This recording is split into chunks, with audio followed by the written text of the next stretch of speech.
Gentlemen, welcome to Ringside Riot. Ringside Rants brought to you by Ringside Riot. I am just Mike. That is Bad Karma. That is Jat, also known as Jordan. Guys, how y'all doing this fine, terrible Monday, rainy Monday in my area? How y'all doing? Oh, you keep that rain down there, man. Keep that rain down there. I'm sharing it, Mike. We got it too. No, man. We talked earlier. I remember. But, it does have football seasons coming around the corner.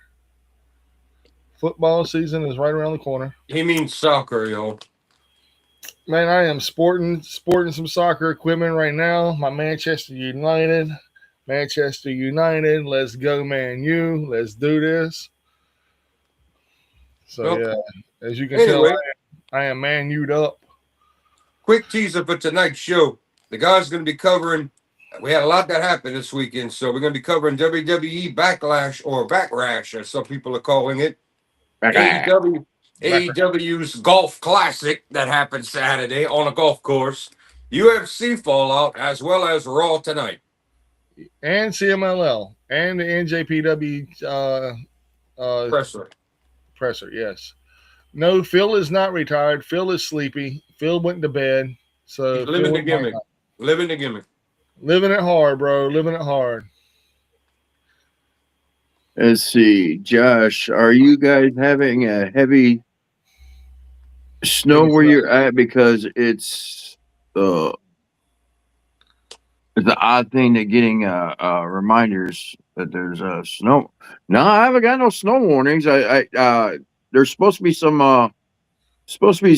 kind of rain coming through the weekend. So this week. So Yeah, it is Backrash. It was an itchy and scratchy TV show. Yeah, I tried to watch it. I fell asleep. I said, I gave it a try. backrash. Yeah, it was really, really itchy for me, man, because I tried to give it a shot and I fell asleep during the match I wanted to watch was Danhausen, and I didn't even get to see it. I had to go back and rewind it to go catch it. I was like, oh, this is stupid. And I just went on back to it. I said, fuck it. Hit the Dan exit button. Housen with Mini Housen #1, a.k.a. El Torito. I thought I brought him in. Nope, that's Captain Mongolia.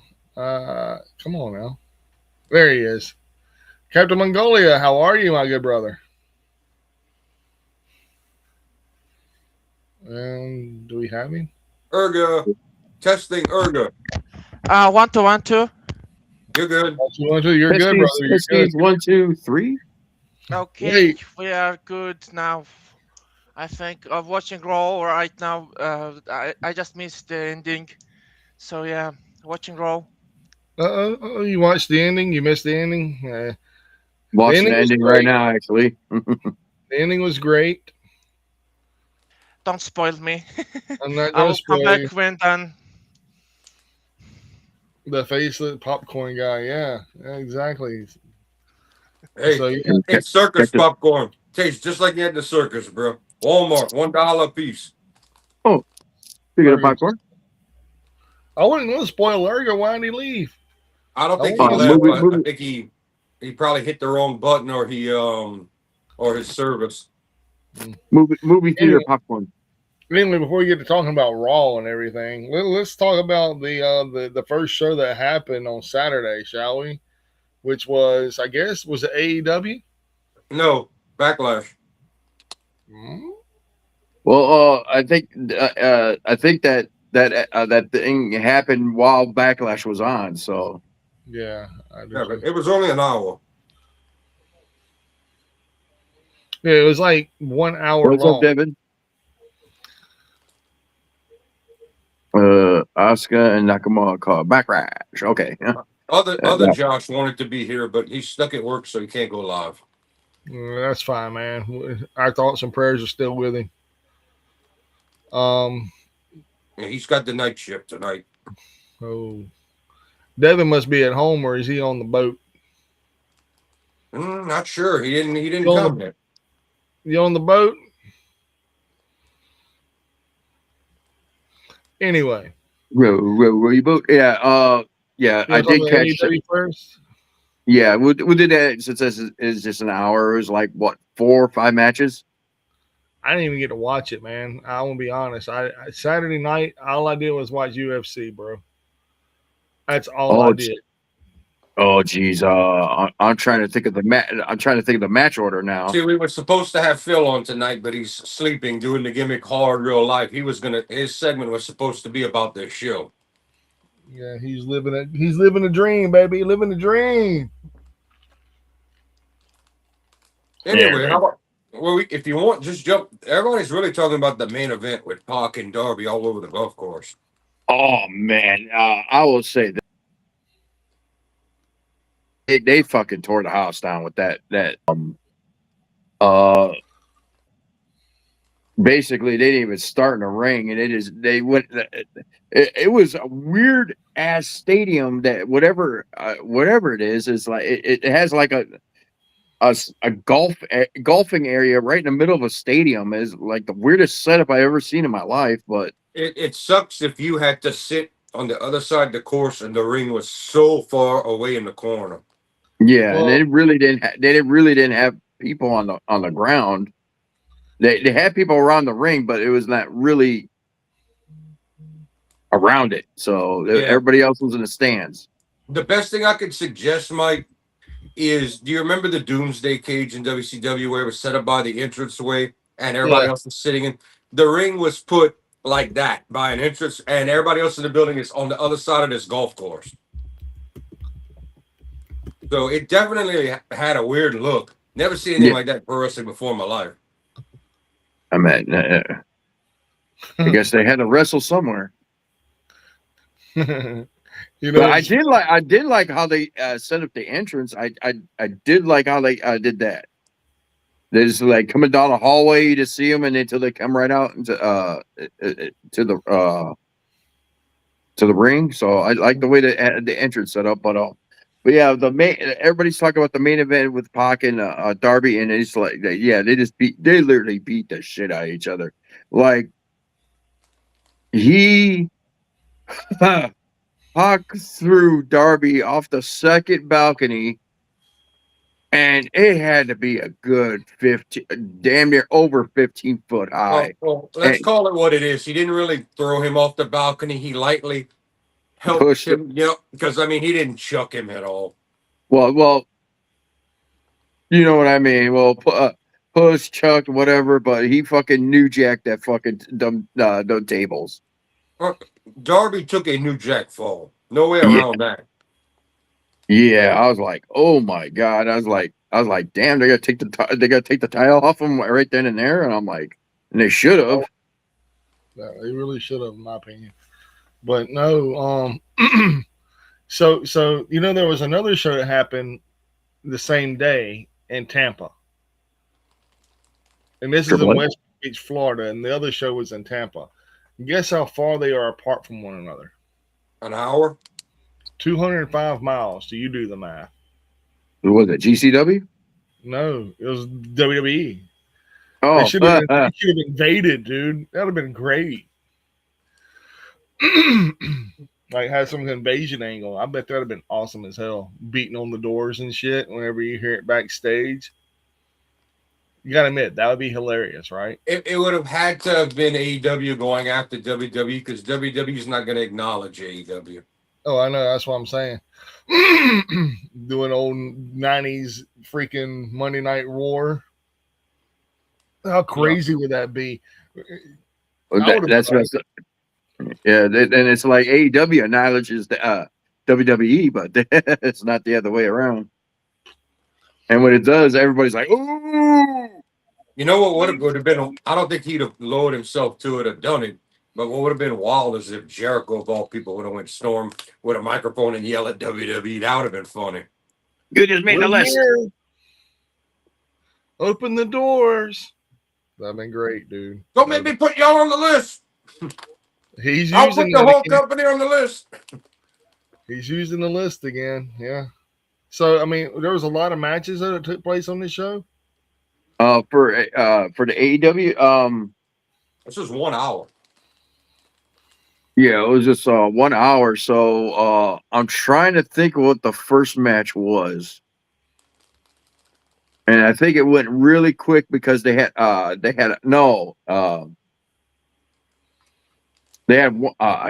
it, I'm trying to think of what the first match was. I can't think of it. I know the second match was mega tits with the super ass. Hmm. Basically Mega Bane and whatever her tag team partner is. TNA. Lena Cross. Yeah, Lena Cross. There you go. But yeah, they came out, wrestled some locals, and they said, "I bet you we could beat you under 5 minutes," and they did it in 2. And they did it so fast they had a backup match with Speedball Mike Bailey and somebody else, and Speedball got the win. Oh, the first match was Jack Perry went against Mark Davis. Yeah. Oh, that was the title change. It's true. Yeah. Yeah, it was for the national championship. He came out, wrestled, and due to some nefarious Don Callis magic, Mark Davis is now the new national champion. I'm giving it a thumbs up. Mark Davis deserves it. The dude, Jungle Jack Jim fucking, he doesn't need it. He doesn't need that crap. Mark Davis needs it. And I will give Tony Khan some credit here. Good to have a title change on a special edition of a show that people might say, it's only an hour. Oh, I don't think I'm going to watch that. Well, he busts you up with a title change. So not a bad ploy for network TV. I give it a thumbs up. Yeah. So yeah, then that was that. And it was the Megan Bane match, and that match went real quick. And then they had a backup match with Speedball and God, I can't think of the other guy's name, but Speedball Mike Bailey won. Then it was the main event with Darby and Pac. Darby and Pac, and like I said, they beat the shit out of each other all throughout the arena. And the golf course. Yeah, the golf course. And So they basically beat the shit did out of a each other tribute. and Phil's home.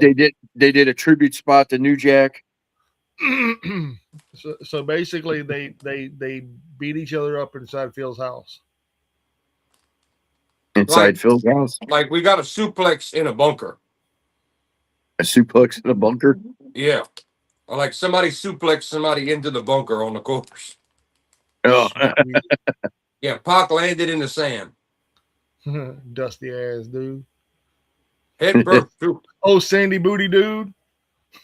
His head got it, bro. You saw the sand fall off his hair. Can I just say that Pac is even bigger than he once was? Oh yeah. Oh yeah. He put on some muscle weight. Like a few people thought in the singlet, they were saying he looked like they didn't know any better. They thought it was Wardlow. No, not that, but somebody Not else. that big. I can't remember who, but bro, that dude he might not be tall, but he's huge. That dude is jacked. I wouldn't want to fight that guy for real. That dude is muscle thick. Well, he's always been muscular, man. He's always more than ever now. Yeah. No, yeah, he's even more jacked. Yeah. This dude must have good genes. Y'all think it's juicing? No. No, I don't think he's juicing, but he works out. He looks like he takes the Finn Balor workout. He looks like he knows how to trim body fat, but pack on the muscle. So whatever he's got the secret. But this dude is muscular up. Like it don't look like steroids. It just looks like pure fucking muscle. Like a little pit. But yeah, Darby got the win on that, but he earned that one. He got it. He got his ass whooped, and he whooped Pac's ass too. But what he did is like, yeah, he earned that one. A lot of people, not to jump ahead or get into backlash yet, but A lot of people are saying that match destroyed the entirety of Backlash. That they really enjoyed that match. Oh yeah, it was a good match. Yeah, Is Mike but on a telephone muted? This dude's having his own private we conversation. can't hear him. We can't hear him, but he can hear us. And by the smile on his face, he's talking to his woman. Hey, Hey, baby, what's for dinner? What's for supper?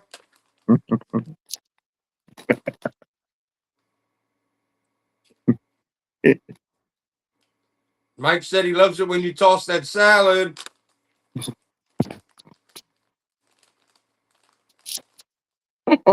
Extra dressing. Keep it moist.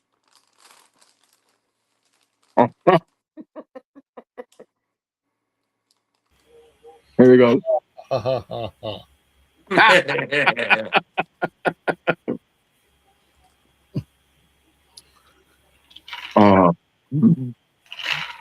We love you, Mike. We love you too, man. Oh, See the heart? That's how much I love you, bro. damn, broke it. Snap babies in half. I just stick to being the popcorn guy, and now I don't have to be involved in this. How about that? I don't want to jump ahead, but how about Danhausen getting that endorsement with the Slim Jim? Did he really? You didn't see him backstage. I don't know if this was at Backlash, but you didn't see him backstage with the general manager guy from SmackDown, and he was all Slim Jim up. Oh yeah. Damn, man. Yeah, he's all over. God, man, AEW dropped the ball with him. I said that before we even knew he was going to WWE. I'm like, the guy just became your number one T-shirt seller. I'm like, Khan, what are you doing? Why you don't have this guy in comedy saying, what are you doing with him? He just quit giving a shit about him. It's like, bro, you just lost a big time moneymaker. Mm-hmm. Well, he did and he didn't, because AEW really doesn't market their merchandising thing. So whatever he would have done for merchandising, he would have made it his own. He would have made more money in AEW than he would in WWE for merchandise. Oh, that's Tony Khan's fault for bad business. Yeah, I mean, I'm just calling it like it is. So he really didn't lose a lot.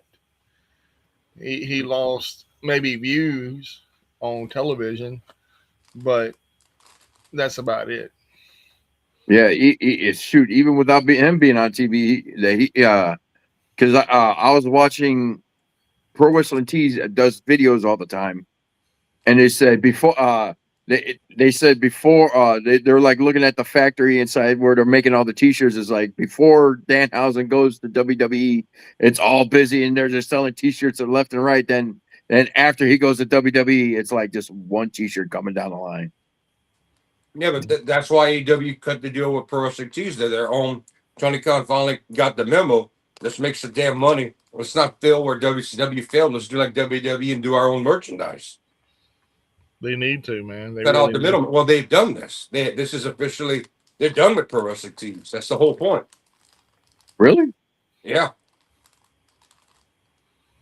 Like AEW laid off like 11 people, whatever it was, workers in that department. They're retooling their whole merchandise department. They need to. They really need to. They do.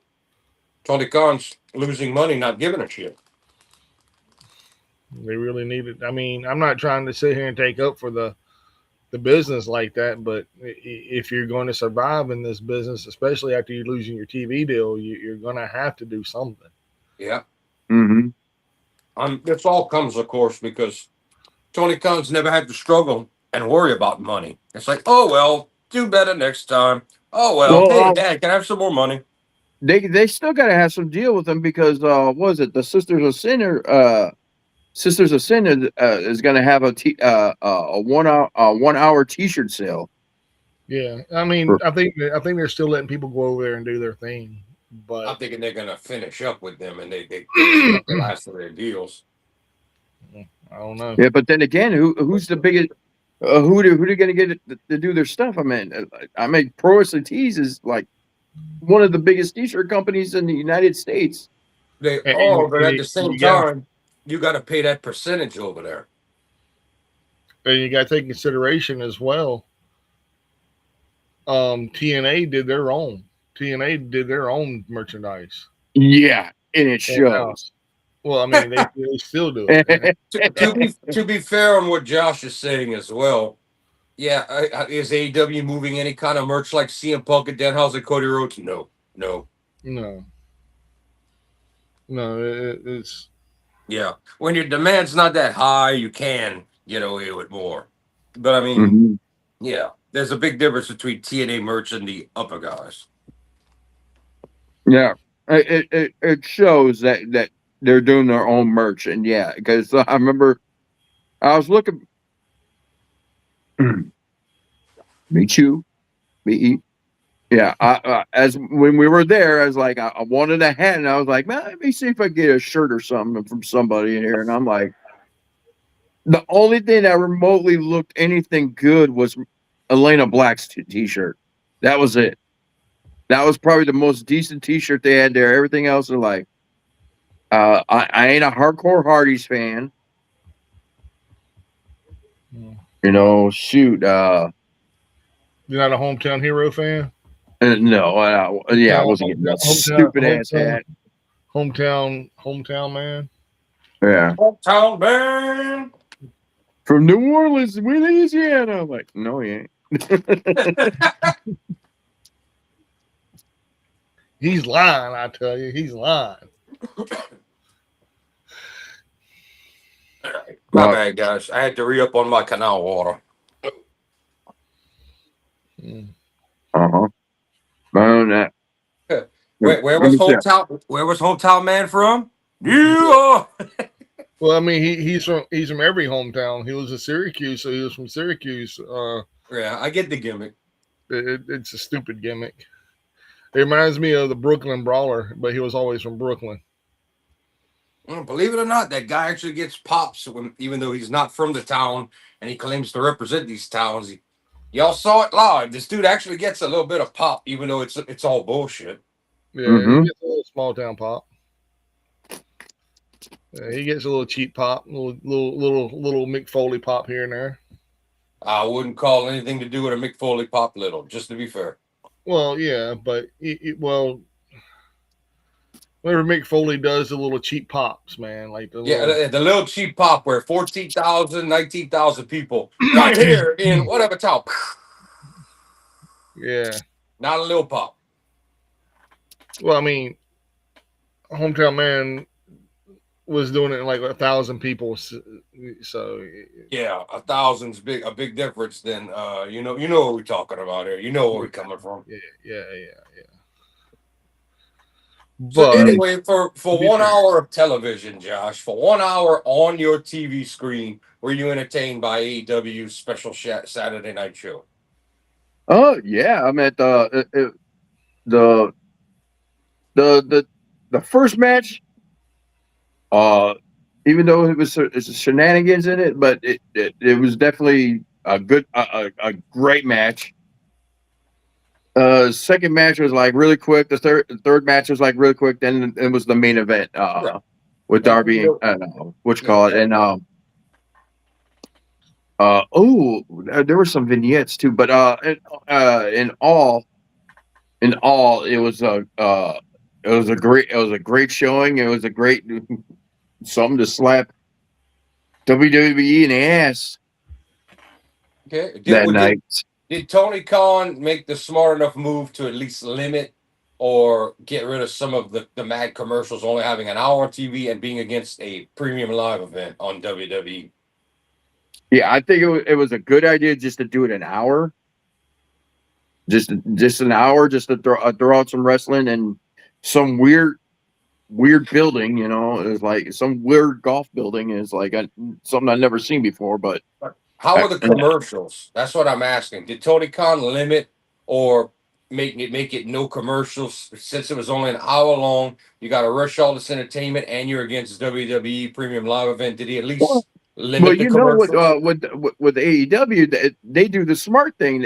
When they have the commercials, they still have the wrestling on the side. Okay, so every commercial you got picture in picture. Well, For like when the event was going on, yes. Okay. All right. Well, that's smart. That's what I Yeah. wanted to know. You got to have something when you're competition. You've got a smaller show going on. If I'd have been Tony Khan, I'd have said, "Screw the advertising. I'm just going to buy out the commercials and just let this Yeah. show play with no commercials." That's what I'd have done for 1 hour. Yeah. Yeah. So I give this show like a good 7.5, 8 around there. That's It was a not good show. that's not chat. And we know the main event's being praised and it's Yeah. great, but that's not bad numbers at all for a 1 hour show. Well, yeah, when you had you had Jack Perry going against can't I say his name, brother? Mark Davis. Mark Davis, and you had Darby and Pac going at it, and then you had Mega Tits and Thunder Ass. You know, That would have been a great name for that team. Mega Tits and Thunder. If it would have been in JCW and Russo, he'd have done it. Oh, yeah, 100%. Thunder Ass, Done it. and Thunder Mega Tits. Tits and Thunder Ass. But, okay, so overall positive review from Josh. That echoes the online community saying they thought AEW's 1 hour show was great. The main event was great. And a lot of people saying, even though it was only that it crushed Backlash. So now I think it's time to get into Backlash. Backlash. Itchy and scratchy. Here, let's talk about it. The opening match was when it started, Seth Rollins versus Braun Breaker. Yeah, that was Basically, Braun beat the shit out of Seth Rollins. Well, the big thing I think we need to talk about in that match, it's not really what happened as much as the botch. And let's be honest, it was a straight up Will Ospreay spot that Rollins tried to do. And we remember the 2+ years ago, the online bickering between those two. We remember, y'all remember this, right? Was it the Tiger Driver? No, it was it's one of Ospreay's spots he does all the time where he comes off the top rope and then they do the flip, and Rollins and Braun Breaker both botched the shit out of it. People are playing both back to back, like Ospreay's version and their version, they're playing them side to side, and it was bad. It was very bad. Braun's trying to grab him. Rollins lands bad. Phil had a good point saying it was probably the leg for Rollins. It doesn't really matter if it was or it wasn't. The problem is just 2 to 3 years ago, you were bitching saying it don't matter how good Ospreay is, you make more money. And a big online, probably one of WWE's last big ugly online feuds was probably Rollins. This is probably right before TKO, if I might be wrong. Well, I will say this, man. I think TKO was already there, but I will say this on behalf of Will Ospreay, and I know I shouldn't be speaking for Will because Will can speak for his fucking self. Who does it better? That's exactly. Well, first of all, yeah, Will Ospreay is a one in a lifetime talent. Rollins is great, was great. Since the leg the first time, I noticed the ring work being slightly down, and now he's the second time he's been injured. I mean, Rollins is good, don't get me wrong, but he's not the Tyler Black of old, and he cannot keep up with the things Will Ospreay does athletically, the acrobatics Will Ospreay does in a wrestling ring. I'm sorry. Almost no one can. No. I mean, what's the age difference between Rollins and Will Ospreay? Google machine. I'll tell you right now. Ospreay's in his 30s. Ospreay would be closer to 35 than 30 today. And has Rollins hit 40? Will Ospreay is 33. Okay. Oh, yeah, young 30s. Oh, yeah, Ospreay we didn't really get to see him on TV before pre-AEW until it's like late 20s and like 30 years old. 39 is how old Seth Rollins is. All right, so I was close on both of them. I asked if Rollins was 40, and I said Ospreay was closer to 35 than 30. So, I mean, if you take in consideration they have a 6-year gap, but still in 6 years, I understand there's going to be a little bit of offness, but that much. And I did watch that whole match, and I was just very disappointed in it. The best way to compare those two would be the injury. It's the neck versus the leg, the knee. So we got one guy with repeated neck injuries, one guy with repeated knee injuries. So if Will Ospreay could quit getting dropped on his head and Rollins could quit breaking the knee, maybe both of them will survive another 5 to 10 years. Yeah, and I will say this as well. That match, Braun Breaker looked like he tried to be Brock Lesnar. Yeah, I can see it. All the German suplexes he was doing to Seth Rollins, I almost called him Tyler Black. I mean, it was repeated. It was repetitive shots. The Steiner, Yeah. not the Steiner line, but the Frankensteiner he pulled off. And I'm gonna tell you this: the only other freaking person that can pull off a Frankensteiner like that in his heyday was his uncle. Yeah. Yeah. Big that's And being that big and doing the reverse Hunican Raw. Yeah. Because dude, there was nothing finer than Scott Steiner. Well, he did it before that. He quit doing it in that generation. He quit doing the Frankensteiner. This was before Big Papa Pump. This is back with old school Scotty Steiner, you know? when they came out with the University of Michigan jackets and stuff. Yeah, that old school. But there was a point of do y'all think not only now that we don't have a Brock Lesnar and there's a vacancy for that spot, that big, don't you think Braun Breaker, probably with the push of his dad and his uncle, don't you think that they would probably be like, dude, get in there and be aggressive. Don't lose your spot to Obafemi. You want to be the top guy. I mean, isn't it almost like Braun has something to prove to make sure he holds his spot and doesn't get passed up by an Obafemi? You know, while you have a Gunther. That's what I would suggest that he's doing. No, Braun Breaker can talk on the microphone. Oba just is Oba, man. Oba is a Goldberg attraction. And I hate to say that.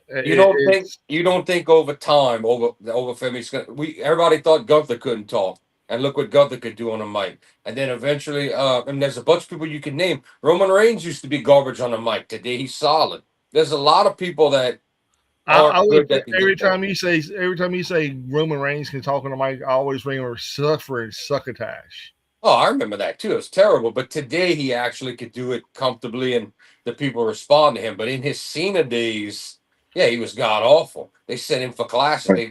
Half of the whole thing for working for WWE is if you want to be a main eventer, you gotta be able to fucking talk. But you don't think they're gonna put all that time into Obafemi and send him like Reigns to classes, and you don't Oba think they're don't really need gonna to do talk. Oba don't need to talk, dude. He No. can talk. He has a mic. He can talk. that? Yeah, Okay, he well, can talk. well but then he let don't him need talk. to. But he don't need to. His words are in the ring, bro. Like tonight, we'll talk about that in a minute. But Obafemi is, to be honest, Oba is not even a Brock Lesnar. Oba is the new Goldberg. That's Nah. that's a He scary bad comparison. he knows more than a few more moves than a Goldberg. I was gonna say that's not a Well, flattering comparison. Let me explain what I mean by that. A Goldberg attraction. Then Goldberg had that attraction where as soon as you hear that music hit, you're automatically in the spirit of Goldberg. Right.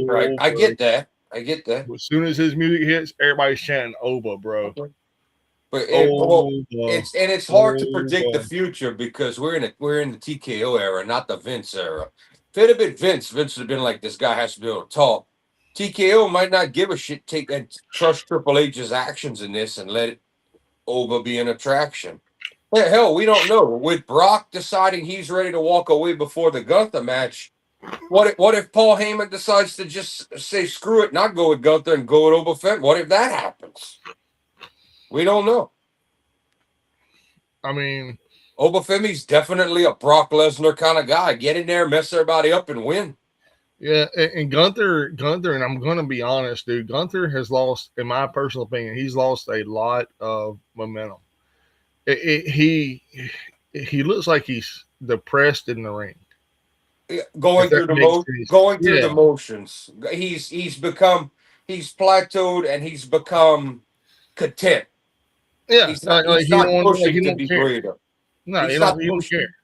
He's not pushing to ascend any higher. He's getting, and this is the worst thing you want to do. It. WWE did this when they bought WCW.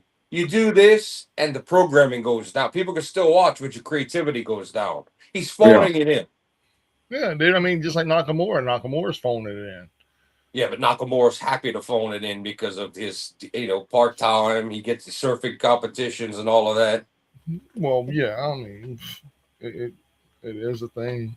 I mean, if we want to be honest, over 75% of the time now since AEW, Okada phones it in now compared to what he was. Oh yeah. I mean, but not every single time. He phones it in mostly every time.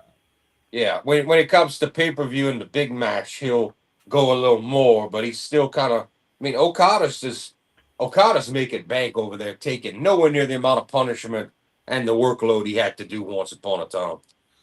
Yeah.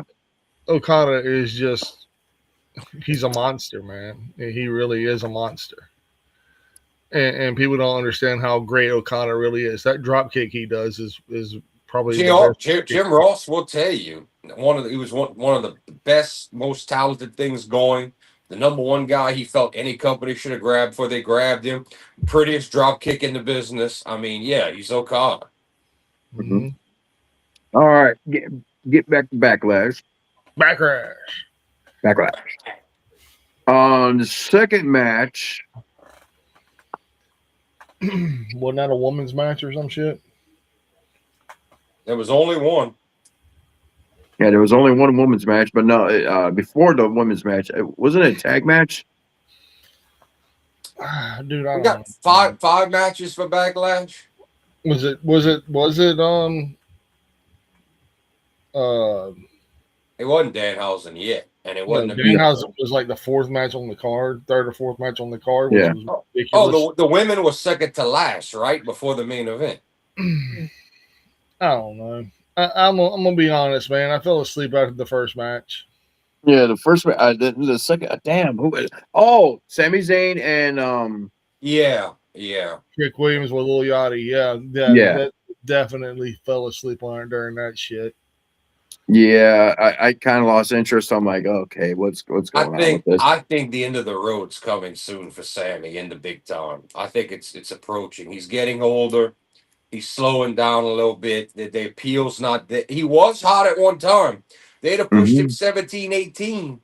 The year Nakamura won that Rumble, I said, all you got to do is put Sami Zayn in that role and he'll be your next Daniel Bryan. But Vince didn't want to do that again. But it's past the time for Sammy. With TKO, I think they're going to tell him that 50% pay cut most definitely. The question is, does he go to AEW? Do they try to do something? Can he get reinvigorated to keep going at a good pace? But right now, Sammy's dead in the water. Yeah, the time for the crown Sammy a champion was 2 years ago. 17, 18. I would say no later than 19. No later than 19. That should have been done. Yeah, that was during the height of the bloodline, wasn't it? No, it was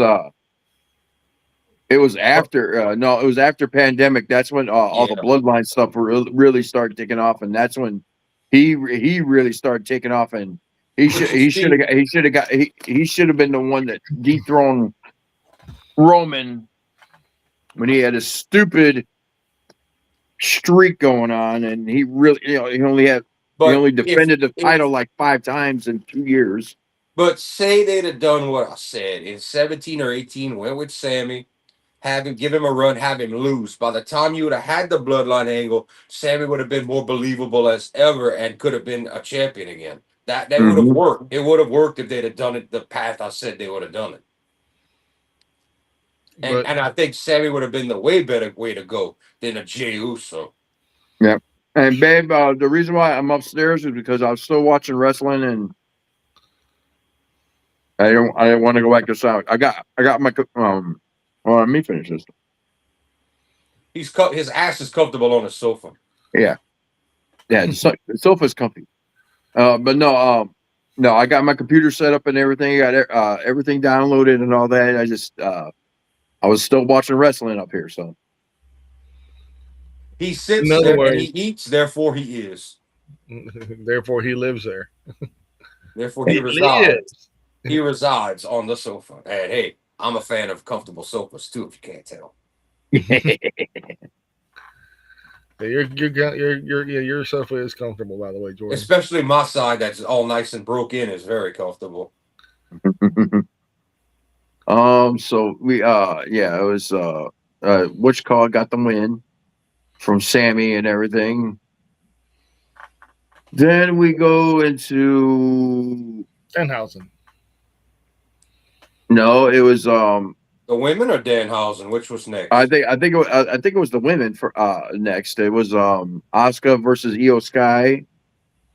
Actually, that was a really good match. First of all, yeah, it was probably the best match of the show. Second, we got a lot to talk about here. Yeah, so basically they went back and forth. They put on the best clinic that you would ever see in a wrestling match for a women's wrestling match. Went back and forth In WWE for Joshi's.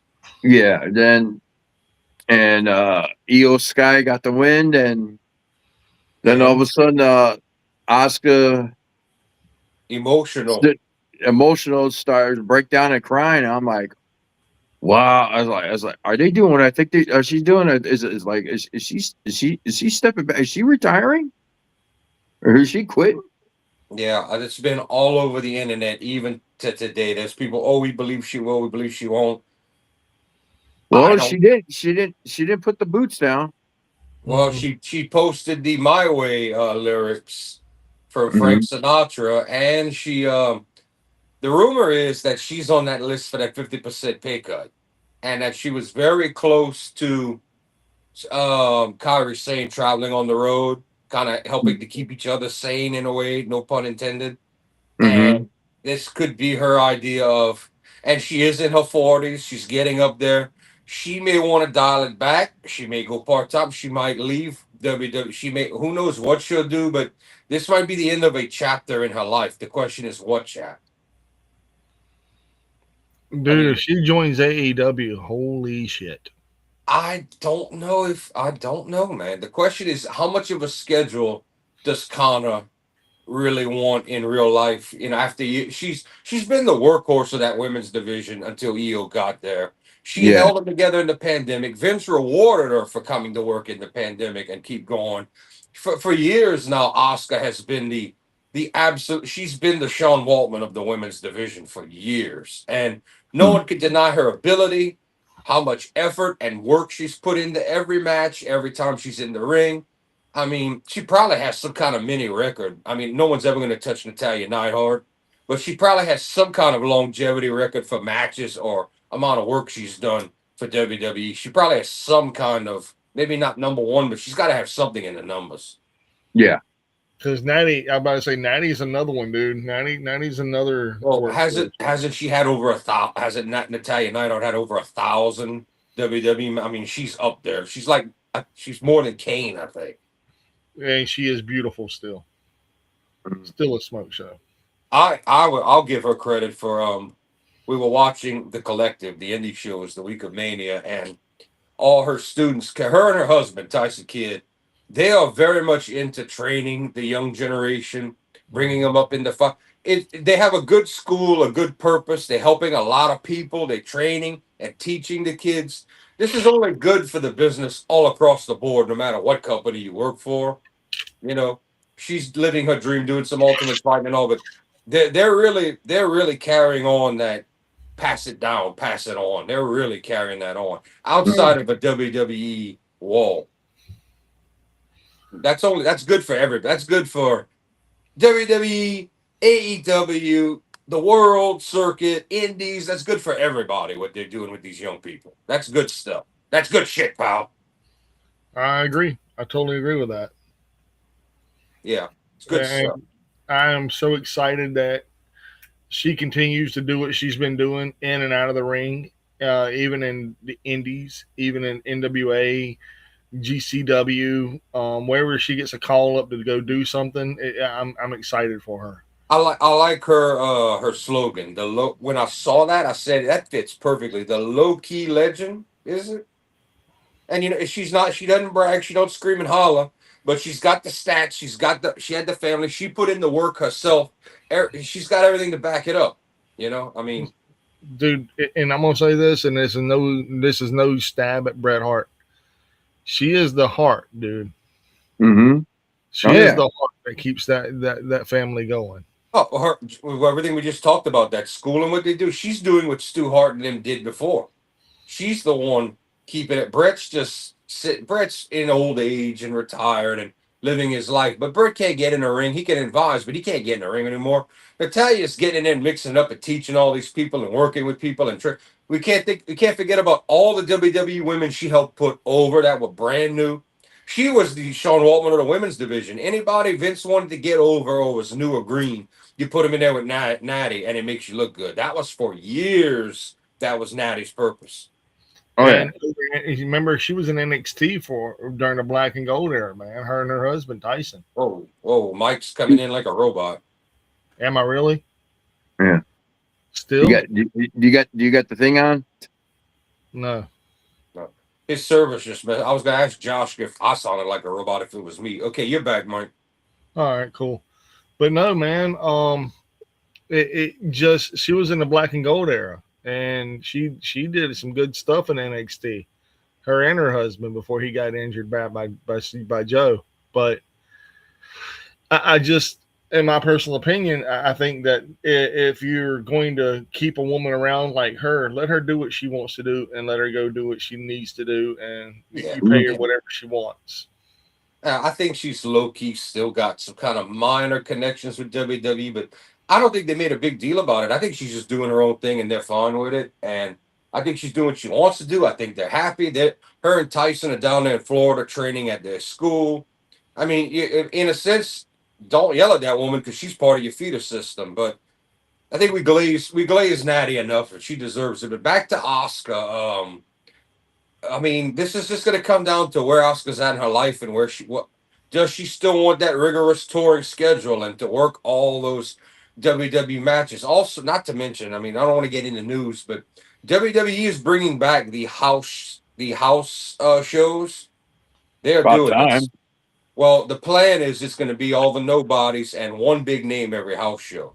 So I mean, Mm-hmm. like Oscar would be like your big women's feature, that's the idea. But that's what's going to happen. Does Oscar really want to do all this ass busting at 4? She's approaching 45. She's up in age, man. Yeah, like Mike can look it up, but I think she's 43, 44. I'm not sure. I think I looked it up before. I think she was in her mid 40s. Yeah, she definitely is like she's not 45 yet, but she's above 40. She's like around like my age. But she's up there and she has toured rigorously. She's been with WWE all just for comparison. Stardom, which she was never a part of, because Rossi when he worked there didn't like her because whatever. That's not important. What's important is the entire Stardom roster is completely changed. Not a single no one is there and completely new. And she's been in WWE the entire time. That's the longevity of just Asuka's WWE career, not even her own company in Japan. I I mean, the mean, woman's been doing you're this for talking about what a good she has been with she's probably with WWE for what almost a good 10 years. over, over, 11 years. 11 years over. actually. 11. Yeah, she started in 2015, August of 2015. So almost 11 years. Yeah, and she was down in NXT holding that record until she went up. And she is 44 years old. She's up there, man. I mean, I just at that age, your body and the rigorous match in, match out every night or whatnot. Well, not right now, but I imagine adding the house shows onto that. Then TKO's like, okay, we want to cut you 50% of your pay. What I does she think want to do? What her I think life? I think honestly I think she's just gonna go back to Japan. I mean, she's got quite a I few think businesses up in Japan. So she does, but if she really wants to, this woman could retire or run her own company and not have to get in ring anymore or get in ring like a Daniel Bryan, like once in a blue moon. She really does. If she wants to, she could really retire. Yeah. And her YouTube channel is still over. She does the gaming and talks and jokes with everybody and all. I mean, she's not in any kind of trouble. If she wants to, she can in ring retire. And we know the Japanese women go longer than the US women and all that. because normally by your 30s, the U.S. women are ready to get out. But she's wrestled for forever. I mean, she has nothing left to prove. If she wants, she could go and join a Japanese company and bolster them, or do her own or get a part ownership. She can do whatever she wants, but she does not have to wrestle to make a living anymore. Do you think she'll join Stardom at New Japan? She never was there before. She always did her own thing and was respected. She never worked with Stardom back in the day, but that was the old guard. The one thing I can guarantee you is she'll never work with Marigold, which has Rossi. That's where Rossi went. She'll never dance with Marigold and Rossi. Could she go to AJPW, All Japan Women? Or maybe do Stardom for the first time in her life now that the whole regime has changed? Not to mention Tanahashi's going to treat her like royalty the minute she walks through the door, being President Ace. If she wants to, she could easily go to any of those. The only thing I can guarantee you is she will never work with Marigold or Rossi. You could forget that because Neither will Kyrie. Kyrie won't either. She knew what kind of human being Rossi was, and she never gave in. And with all him trying to blacklist her and all that, not only did she do it on her own in Japan, WWE took her, and she's had a damn near 11-year career, Mike. Close to it. Yeah. She's going to become, even though her last 11 years were in Japan, she's to Japan. She's going to become wrestling royalty. Yeah, her name is going to be. She might not wrestle over there, but her name will be with the likes of Aja Kong and Suzuki's woman he's dating right now, and what you call Emi Sakura and all that. Her name's going to be up there. Her name will be up there. Up there with Riho? I think Rio has a lot more to do and prove, considering she never even made it back to AEW successfully. Came back, but not successfully. If she don't watch it, what the other one's going to bypass her? Sheeta? Yeah. Sheeta already has bypassed her, in my opinion. Yeah. Sheeta to me is, and people don't like me saying this, but Sheeta is the AEW what Asuka is the WWE. I like Sheeta. I like her build. She's believable. She's got the right amount of size. She's talented. I just don't think Tony Khan did enough with her. And I know she got the title on all. The question is, and a lot of people are wondering, is she going to stay full time? Because she's got a YouTube thing going on too. The rumor was that she was looking to go part time already. Does she stick with wrestling? I don't know. Does she stay in the States? Does she go to Japan? I don't know. We really haven't had Sheeta on anything big to do with anything in Japan. We really haven't. Phil's gonna be. We're gonna clown Phil, by the way. He would love to be in this conversation that we're having without him about Joshi women. We are still gonna rub it in. Yeah, the one time he wishes he was on, he would love to be in this conversation. Right. And we've gone on it for about 20 minutes, but to go back to Asuka, because we got to move on. We're almost an hour in already. Asuka is going to do what Asuka wants, and I can't speak like her, but imagine that in her English accent. Nobody ready for Asuka. Yeah, the world future decision not ready for Asuka. In career, but whatever she wants to do, love Asuka. Love Asuka. Salute, support. Thank you for anything you did already, Asuka, and whatever you keep doing.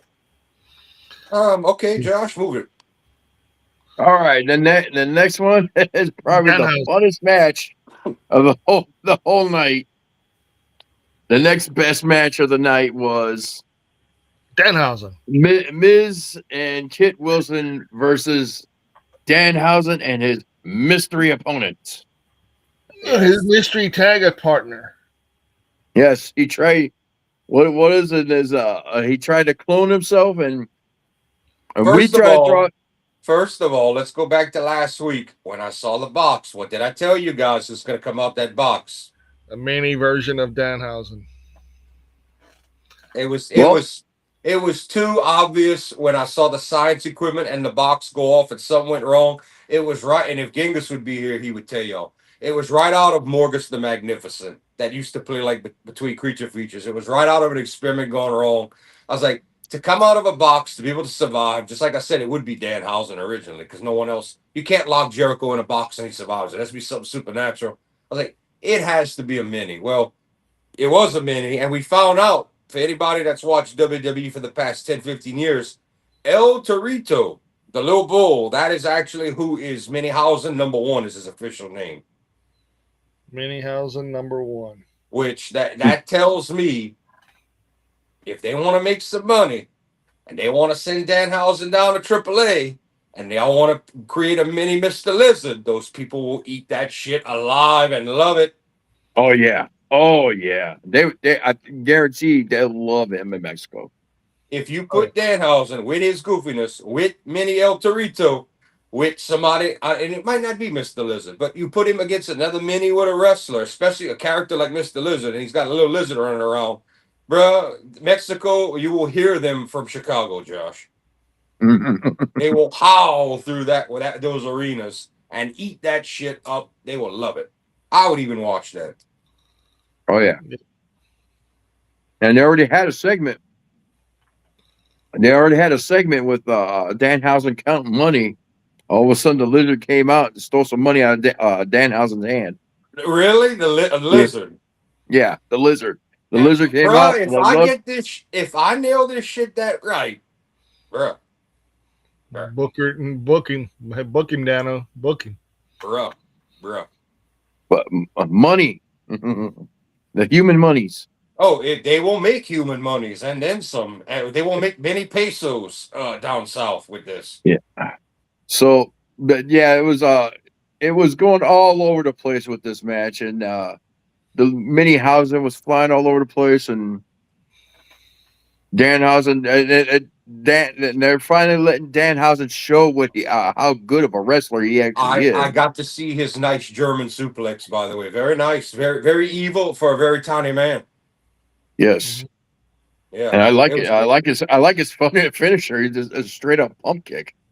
Yeah, Like, he's not the biggest guy in the world, but he can wrestle and he does have moves. You have to give it to Danhausen. He's just not imposingly impressive physically, but Danhausen can wrestle. He can.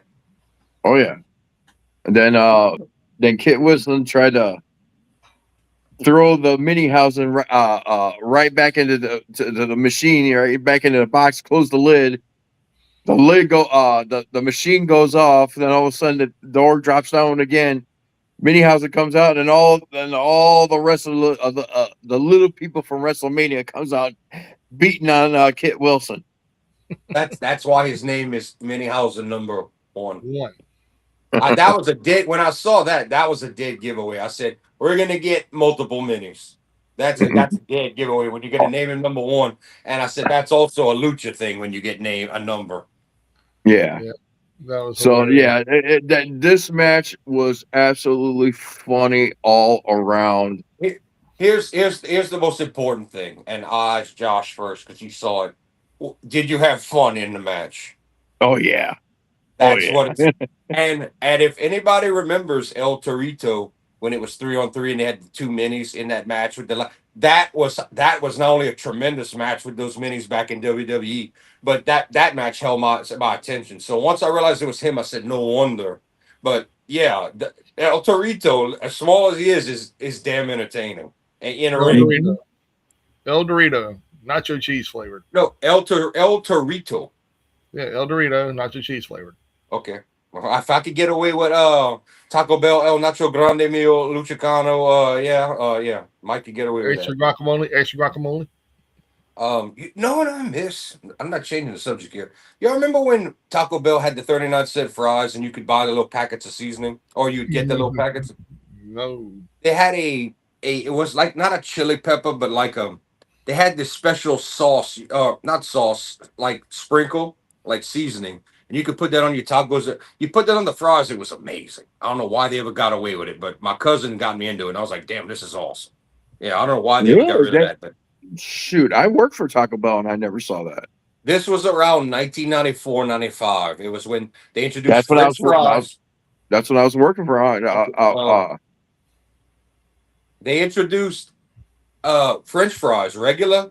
The nacho fries. No, regular French fries. No nacho, nothing. Regular French fries in a small little bag like McDonald's, 39 cents. And you could ask for that powder It was like a chili powder, and they had 2 or 3 different ones, and they had them at Taco Bell at the time. And my cousin was like, "Yeah, get that with it, put that on," because we all had our 39-cent fries. That's what we did around that time, and it only Now, lasted like a year, if that. did Yeah, y'all I gotta have say, no, we didn't. We never had that. no, Well, here either? down here we had it, and it was around the time the cinnamon sticks, the cinnamon twist as a side was the big thing. It was around that time. Yes, I not. Yeah, no, I was there for the cinnamon twist. Yeah, but Very much. this was because we didn't have a lot. We were kid. We were young. I'm younger than both of y'all. We were young. They were younger than me. Each by a year. We'd go in there with our. We had $1 each. We could get. You could get. They would get their cinnamon twists and the 39-cent fries, and we'd get all those packets of the stuff, and we'd all go sit on the corner. That's what we did. Now, I do have a question. Like we're talking about this stuff and everything. Um, did y'all have a steak and shake near y'all? Not me, dude. That's a Western thing, and up north, higher up, and west or east. That's not down here. We don't have any steak and shake. I can't. The nearest Waterburger to me is 2 hours away in Lafayette. Jesus. Steak and Shake. We had one, but in my area we had more or less a place called Shakey's, Okay. and basically it was a buffet pizza place, man. Okay. One of the two locations they had, but both of them shut down, and man, I miss that food to this day. That was the best buffet I had as a teenager, man. As a kid, Monaco, as a teenager. Monaco, El Torito. When he would come out as El Torito, he was dressed head to toe like the little bull. So he Yeah. really, and the guys that came out were Los Matador. Matadores. Yeah, Las So Matador. so that was the whole shtick. So he came out as the bull. Yeah, it came out with Alex and Primo Cologne. Yeah, Los Matadores. Yeah. Steak and shake's by Luis's house. Luis. Hmm. Yeah. Yeah, So by her sister's house, Lily's house. No, her niece's house. Yeah. yeah. So basically, Steak and Shake back in the day offered 3 different sets of fries. They offered Cajun fries, regular fries, and my favorite, salt and vinegar fries. I bet that did pretty well. I'm not a I'm not a vinegar guy, and it's short of it being in hot sauce, but I bet that did very well. Dude, they took them away, the motherfuckers, and they kept the Cajun. There he is. There he is. So yeah, Josh knows, bro. Josh knows. Mhm. Josh knows. I mean, Oh, yeah. malt vinegar. Oh man, malt vinegar, dude. There's a place up here or down here. I say up here. I'm not where Josh is. Down here, we got a place called. Well, we used to have a place called Tornadoes, and Tornadoes usually bring you this big funnel. That was a wire funnel, and they put a bunch of fries in it, and you can get it topped with either Cajun seasoning, salt and vinegar, Oh. buffalo, ranch, and I'm talking, dude. They drenched that shit, dude. Well, the minute you said funnel, I'm like, that's just an excuse to get messy with it. Bro, that shit's so good. I would have enjoyed that, but no. You know how long it took them to bring a chain like Dairy Queen down here, and then it flopped and they shut it down. Oh Like man, we didn't even have Dairy Queen down here for the first half of my life, and it didn't last 5 years in town. damn, dude. We had two locations in East Chicago with Dairy Queen. It was there for decades. Then within the last God, when did it finally close down? I want to say about a good 20 years ago. They shut both between the last 20 years ago. The last 20 years, they shut both locations down, and now it's a Shark's Chicken Shack. Yeah, a few of those chains are having issues. Wendy's is actually having big issues right now. Dude, we got a Wendy's here, man. That is just phenomenal. Well, Now, I must have the right people in the kitchen because they shut one down permanently in my town, and the other one on the other side of town. Somebody was griping the other day like that the chili was full of beans and there's like one card. I'm like, don't just buy what's good there and don't buy the other stuff. Like if the chili sucks, now don't buy it. all I know is my Wendy's is either a hit or a miss. It all depends on who's working that Yeah, night. who's working, who's in the kitchen. And if you know what I mean, You I know know what what I mean. I don't have to spell it out. Yeah, Yep. that's a big difference, bro. You can go to the same restaurant and you go from one town to the next, and the food itself, even though it's supposed to be made identical, will be night and day quality difference. It will be Yeah. completely different. No, Never no. given the same. It's all who's working. It's all on about who's working behind the scenes. It's on And who's it's like I said. If you know what I mean, you know what I mean. I know yeah, what you yeah. mean. A good cook in Mm. there makes all the difference, and in the workers for Amen. service, for how you Yeah, get served and how you yeah, get things, whether you get a spoon in your bag or some napkins, it all depends on who gives a shit and who don't. yeah. I'm It's gonna like say this. there's been times I went up there, pushed the order. I then when I got up to the window, I looked. I was like, oh, I'm out of here. I'm not waiting an hour.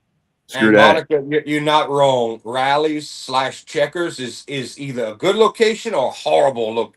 Yeah, Man, I've they're seen. all horrible, man. They're all horrible. I had They're all iconic. there's one we have in one town that's really good. The rest are all shit. Dude, every one I ever been to, every checkers I ever been to, sucked ball sack. I don't give a damn where you're at. They all suck. I've Now, had there was one that was great and they shut it down. It was the best one, and then there's one that was closed for years that they reopened in the town next to me. Is actually really good, hot and fresh every time. now, the question is, do y'all know what a Rolo's was? I have Rotolos, which is like pizza in Italian. Oh yeah, we have one of those too, Rotolos. No, Rolo's was another hamburger place, just like Checkers was. And you get a Rolo burger, and the Rolo burger was this fucking big. Yeah, Rolo's was the shit. Yeah, RLLOS. yeah. That was the first time I ever. I had an ICP moment. It's like we went up. Me and Monica went up to a rallies and like, all right, let's we want to I want the baconzilla. It was like we're out of bacon. I'm like, okay, all right, then let me get a double cheese a double cheeseburger. We're out of cheese. It's like, what do you got? Dog meats? Freaking that all fall. I've had that happen at restaurants. This that falls on the manager for not pre-ordering properly. That's bad the management, and that Mhm. goes to the manager talking to the chain owner and getting. I went to Popeyes one time. Hello, welcome to Popeyes. We're out of chicken. I said, well, what do you have? Yeah, We have, man. we're out Why of you chicken. open? Yeah, we're out of chicken, fries, and biscuits. What do you have? Seafood. After a hurricane? No, thank you. No, thank you. Hell, I don't want shrimp. That's been But, but, no, but no, uh. No. we have two Popeyes that are like not even 3 miles from one another, dude. And they should close one and leave one open because I'm not shitting you. It's like on one side of town, the other one's on the other side of the town. And they just built two McDonald's between 3 miles apart. They're bulldozing that one, the old McDonald's, and they're keeping the new one. So yeah. And why are we talking about fast food restaurants? I was getting ready to help us get off the topic, but we were just Jesus, man. we got into talking about food. It's more of a miscellaneous Wednesday, but we got to finish up Backlash right here, yo. Backrash. Yeah, main event, Josh. Main event. Uh, Roman Reigns versus Jacob Fatu. And All gas, no brakes. it was all gas, all right. And big old, no, I wouldn't say that. It was actually, it was a good match, but it was just predictable. Roman wasn't going to do it, but it was the beatdown afterwards. I'm like, damn, like, Jacob was not taking the loss likely. Got to keep them strong. The future. Got to keep them strong. Got to keep them strong. And that kept us strong on Raw tonight too. So we'll try to get into that real quick. Do you think, before you go over the match, or if you have any more to say about it, do you think they're saving this and they're going to stretch this Roman Fatu thing all the way to SummerSlam? I know you're going to say, I hope not, but when is SummerSlam? SummerSlam, what is August? That's It's a July of long August. way. That's a long way. Well, you know how WWE does their best of three. That's 3 to 4 months away. That's not that long when they normally do. They used to do 6 month programs with these main eventers. That can't be the only other big pay-per-view coming up. What? Okay, let's see. What? Royal Rumble, WrestleMania, Summers. Oh, Okay. Money in the Bank has to happen before, right? That's Yeah. after. After It's the now. month after. Yeah, that's gonna be the one in New Orleans. Okay. All right. Well, Oh you yeah, said because we saw the advertisement for that. okay. Yeah. So yeah, we got the Money in the Bank.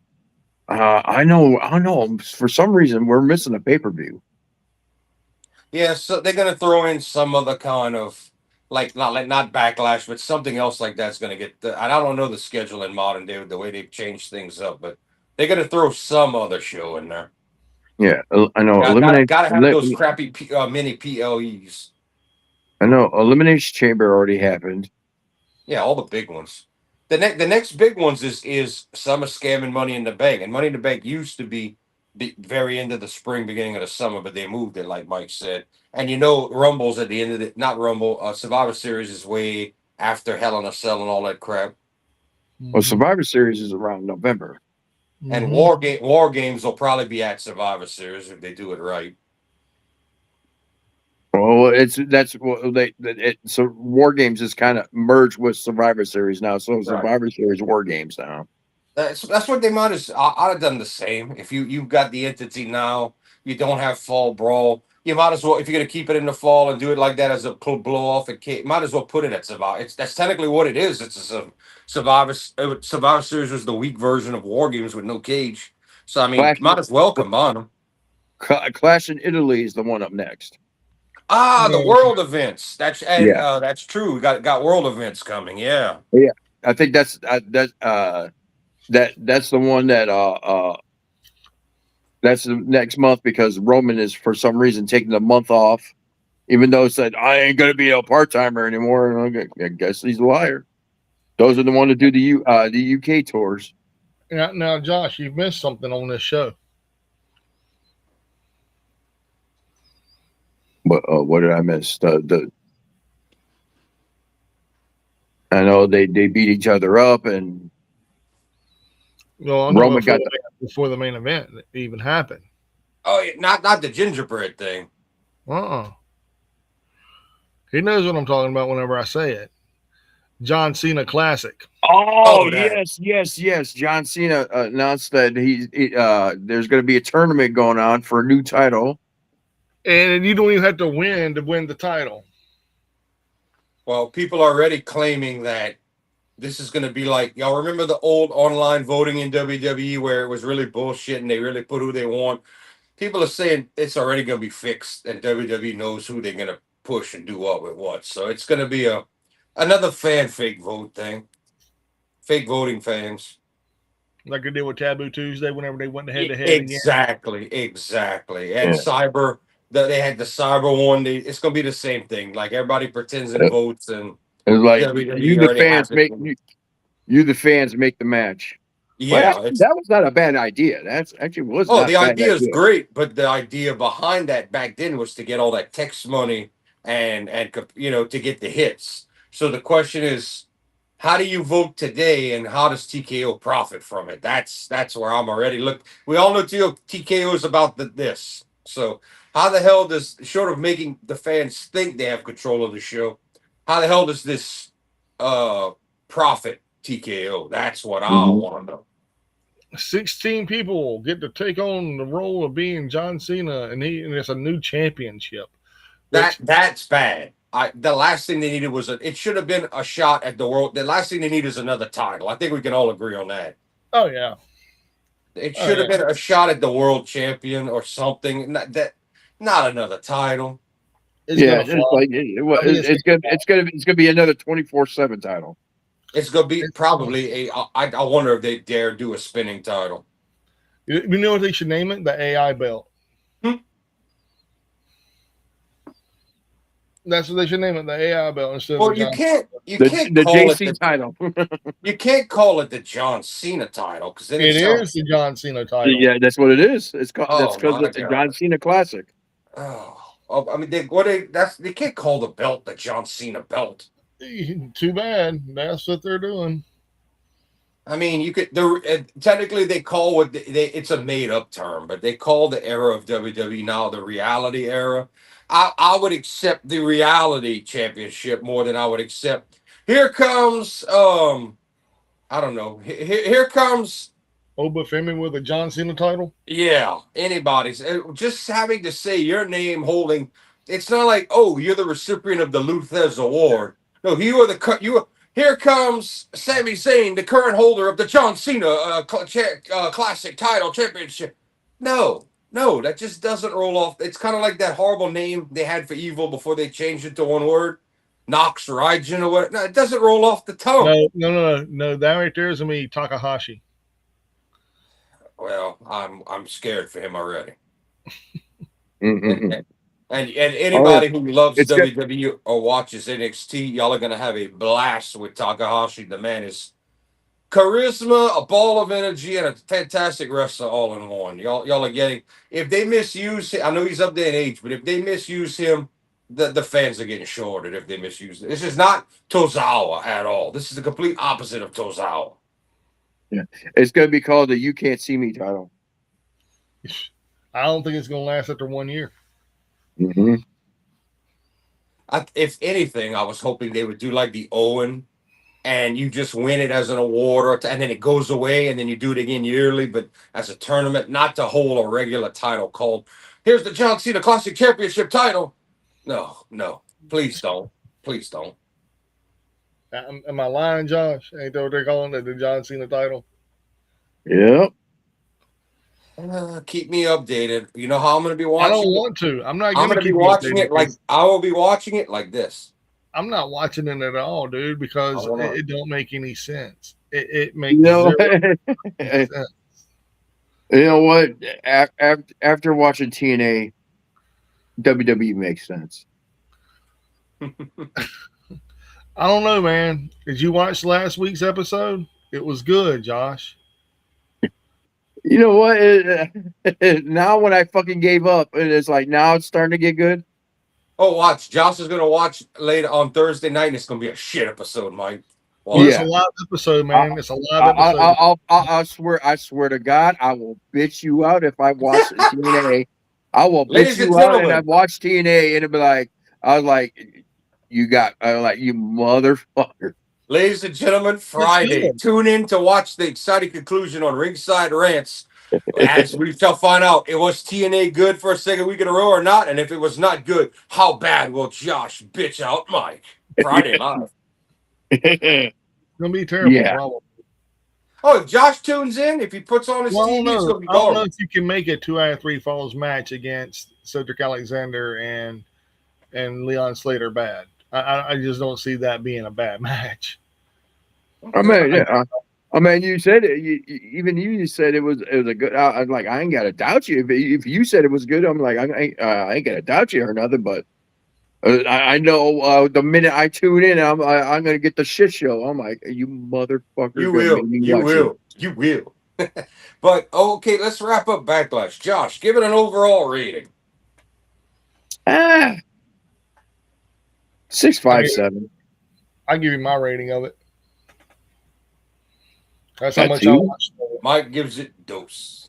Yeah, I think a solid 6. I mean, I just give it. I thought you were going very high, Josh, for Backlash right here. I was like 7's high for a shit show. I mean, But and Man, yes, I the know only you- the only 2 matches that were interesting was Danhausen and Asuka. That's it. I was gonna. One match was terrific. One match was entertaining. The rest of it was a shit show and a beat down at the end. Yeah. So Yeah. you kind of if you want to go 5 would be the middle ground. 2 good matches. 6. Yeah, I could see if you had to grade it on that. I would. I didn't watch the show, but just from what y'all are saying, I would be at a 6, and I might even dock them a 5 or a 4 with that bullshit they did. But anyway. Yeah. But I can't grade it. So before we get into Raw, Mike, you have been itching to talk about this is gonna be your segment. You've been itching to talk about UFC that happened this weekend. Yes, dude. Oh my God. 328. Oh my God, dude. It was an amazing show. However, there was a little bit of controversy at the very end of the show. which is good for business. which is uh, uh, What, McGregor come back, talk shit, and break his fucking leg again? no, actually no, man. The guys who won deserved to win. You had Volkov take on Where's Waldo, and Waldo gave him a good fight, man. They went the distance, but Volkov beat the shit out of him. That's a big heavyweight Russian, and he beat the hell out of Waldo. And but this is the main card. I'm not even talking about the prelims. The prelims to me, I missed a couple of their fights. I didn't get all of the fights because I was out doing some errands with mom. But I will say this: every fight that I watched, only three fights went to a finish. That was the main event and two other on the undercard. That was it. Everything else, submission or TKO. Everything. And the semi-main event was two Asian guys. You had Joshua Van take on Tyra, and I don't know how to say his first name, so that's why I'm just calling him Tyra. And dude, he has a sick ground game. When I mean like a sick wrestling game, oh yeah, he's badass on the ground. But Joshua Van, dude, them punches, man, he was just like teeing off on that head, just and he won in the fifth round with 12 seconds to go in the fifth round. What weight class was this? You talking about the guy with the badass ground game? Oh, that was welterweight. Josh Van is the champion, and he called out the former champion because the former champion, how he won the title last year in December, the former champion fell down on his arm, and his arm went flippity. Ew. Yeah, it was brutal. And yeah, I can't. I hate when arms and legs go the wrong way. Yeah, it was. No, the worst one I saw was McGregor. That was a bad one right there. That was bad, but if you want to, well, hold on. We lost Mike for a minute. Uh-oh. We lost our host. There we go. Yeah, I got moved up and we lost Mike for a minute. What the hell happened? Was it, do you, not changing the subject, do y'all find, you said you found McGregor's was nasty. I saw it. It was not cringe enough for me to turn away. Did you watch Sid break his leg in WCW? Yeah, I saw that. But that's for wrestling one. That was the worst one. Overall, I thought that was 10 times as gruesome as McGregor's ankle, that knee going backwards. And another horrible one. They showed the replay in the Dagger Shot. We were all watching the Saints play years ago. I half the place missed it. I turned around. I said, I'm not looking. They all just went, oh. When Greer was running with the ball, he was running up the field. And when he put his leg down, the knee went backward. It might have been worse than Sid. It looked horrible. I couldn't believe that dude. That dude was just sitting on the back of that thing getting carted away like, fuck. I was like, that cringe, bro. Cringe. I can't. The knee going backwards kills me. That's just because I know it's not supposed to bend that way. That kills me to see that. That's one of the worst injuries. That's. I'll turn around for that before. I'll watch an impalement with ease before that. I'll watch somebody get impaled or get the head lobbed off. The McGregor one was bad. To me, the McGregor one was bad because he over there just went, and that was only like a couple of years ago. He over there went to kick that dude. He kicked him right in the shin. And all of a sudden, you just see his leg crack. And I'm like, oh, yeah, then he broke his ankle completely on that dude. He broke his own ankle, and when he went to land, there was no foot left to land, and that's when he went down. It was like, ah. And then how you'd have liked to have been, I know adrenaline and all that. Josh, how you'd have liked to have been sitting up on the cage getting interviewed right after that happened to you. that motherfucker was still talking shit. Talking shit about that dude's wife. It was like, keep your wife out of my DMs. Fuck your wife, blah blah blah. Like, damn. I don't think, just me saying, I don't think McGregor, short of a specialty match, could come back, because when you break wrists and ankles, there's only so much metal you could put in until the doctors tell you, look, we got nothing left to attach to. Don't do it again or you're going to lose the part. We have nothing left to staple or bolt to. That happened to my cousin. She was a tennis player, She kept breaking the wrist as a kid over and over, the same wrist. She broke it the third time. The doctor said, "Look, we got nothing left in there. This is don't break it again, or you will have no hand. We have no metal left to. We have nothing to attach to, drill through your bones in the metal to attach anything to anymore." Like, and that ended her tennis career, of course. But they were like, "There's nothing left for us to attach to. You will have a hand that you can't do anything with that's broken." They warned her. Yeah. Well, the thing is, though, Conor McGregor can still fight in the BKFC, the Bare Knuckle Fighting Championship, and he owns a part of that right now. And I don't know if you still subscribe to your Triller TV Plus. He is on the BKFC app, or he is I in the I let it BKFC. I let it go. We'll get into that another day. But something else he could do is something like Bischoff's Real American Wrestling. When you have a ground game, a lot of these older UFC guys are transitioning over there because it's not knockouts, it's not all these brutal kicks. There is other fighting styles he could do, but let's be honest, McGregor's made of money. He sells liquor and properties. He's got possessions, ways to make. Danhausen would love to be friends with him. Plenty of human monies there. Yeah, he sold his proper 12 for I think it was like $3.5 billion. You made a money at that point. That's just one business venture, not counting everything. I mean, yes, he invested to create that proper 12, but let's just consider everything he's made in his life at UFC, being the number one box office draw with his shit talking in his prime and all. I mean, you make bank. Dude, Conor McGregor is one of the best, if not one of the greatest shit talkers in UFC history. Can we all agree that without what he did, Becky Lynch would have never gotten over? Oh yeah, I'll definitely say that. Without shit talking Irish McGregor, shit talking shit talking Scottish, Becky would have never gotten over. Oh yeah. And the strut he does, man, the gorilla strut he walks when he gets in the octagon, dude. I like that shit because it's done to piss you off. It's done to get under your skin. There's no difference than Jeff Jarrett doing the Jackie Fargo strut. It's done to get under your freaking skin and make you boo and make your opponents get. It's done to get at you. Now the one I'm waiting for is Gina Carano and Ronda Rousey. I'm waiting for that one. That's this weekend. This weekend, yep.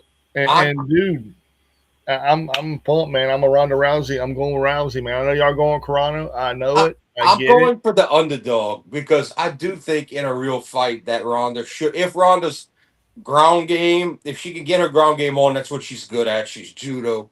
But Ronda against a trained fighter for their whole life, it's not going to beat someone in strikes. We saw what Holly Holm did, and Holly Holm knew not how to not let her grab her. Holly kept her distance and struck. Yeah, But she beat the shit out of Rousey. can Gina keep her distance without getting grabbed by Ronda? And is she good enough at the strikes? Because we know Gina probably will not be able to get out of Ronda's holds. Well, hopefully, I don't know about staying out of distance because her tits will enter the ring before she does. That could slow you down too. That's why a lot of professional fighters, volleyball players, a lot of these women are the smaller your chest, the more you can be flexible. And kind of like the bigger guys in UFC are the people that try to slim down. You want to be toned, but you don't want to be muscle bulk because that's more to grab you, and you can't get out of these holes. That's why ZSJ's small size was especially before he got bigger. ZSJ's build is so effective in that mat wrestling style. She definitely slimmed down. She definitely slid down. Like I said, compared to what she was looking like in the Mandalorian, I mean, she fucking trimmed it all the way down. I'm hoping after the fight's over, we get back to thickness. Damn it, boy. But no, the main event though, man, has some controversy at the UFC pay-per-view. Chimaev was undefeated at 15-0 versus Sean the Man Strickland. And I know y'all heard of Sean Strickland. He's been around forever. Yeah. And dude, Chimaev is one of those guys that when he gets you, he's got you. And he wrapped up Strickland twice in 3 rounds. And well, the first round went to Chimaev, hands down. Second round went to Strickland, hands down. Third round went to Strickland, hands down. Fourth round went to Chimaev. And the fifth round, in my personal opinion, went to Chimaev. And I am a huge Sean Strickland fan. I just didn't see him winning that fight. All right, so your issue is with the grading. Yes. If anything, it should have been a split decision, like not a split decision. It should have been a tie, and they should How have left the title on. It should have been a how no was decision. how was the fan response after it happened? Agreed with you? Kind of, man, because even the crowd, even Sean Strickland goes, I wanted to apologize. You don't apologize if you won, right? Yeah, but that's why I'm asking you the response. Do you think they did this? Do you think they might do another round, another match? Do you think Oh, this dude, I is hope good? they do. I hope they run this shit back. I mean, I that think they they should. They should I run don't it. put it past UFC TKO to rig things to get more money to have a rematch. I don't put that past them. It's like I believe they encourage them for the shit talking and the angles like wrestling. I believe a part of it is put on, and they do want that entertainment value, and they are willing to move things a little bit to get the results they want and people talking and to get views and to have rematches. I'm not gonna.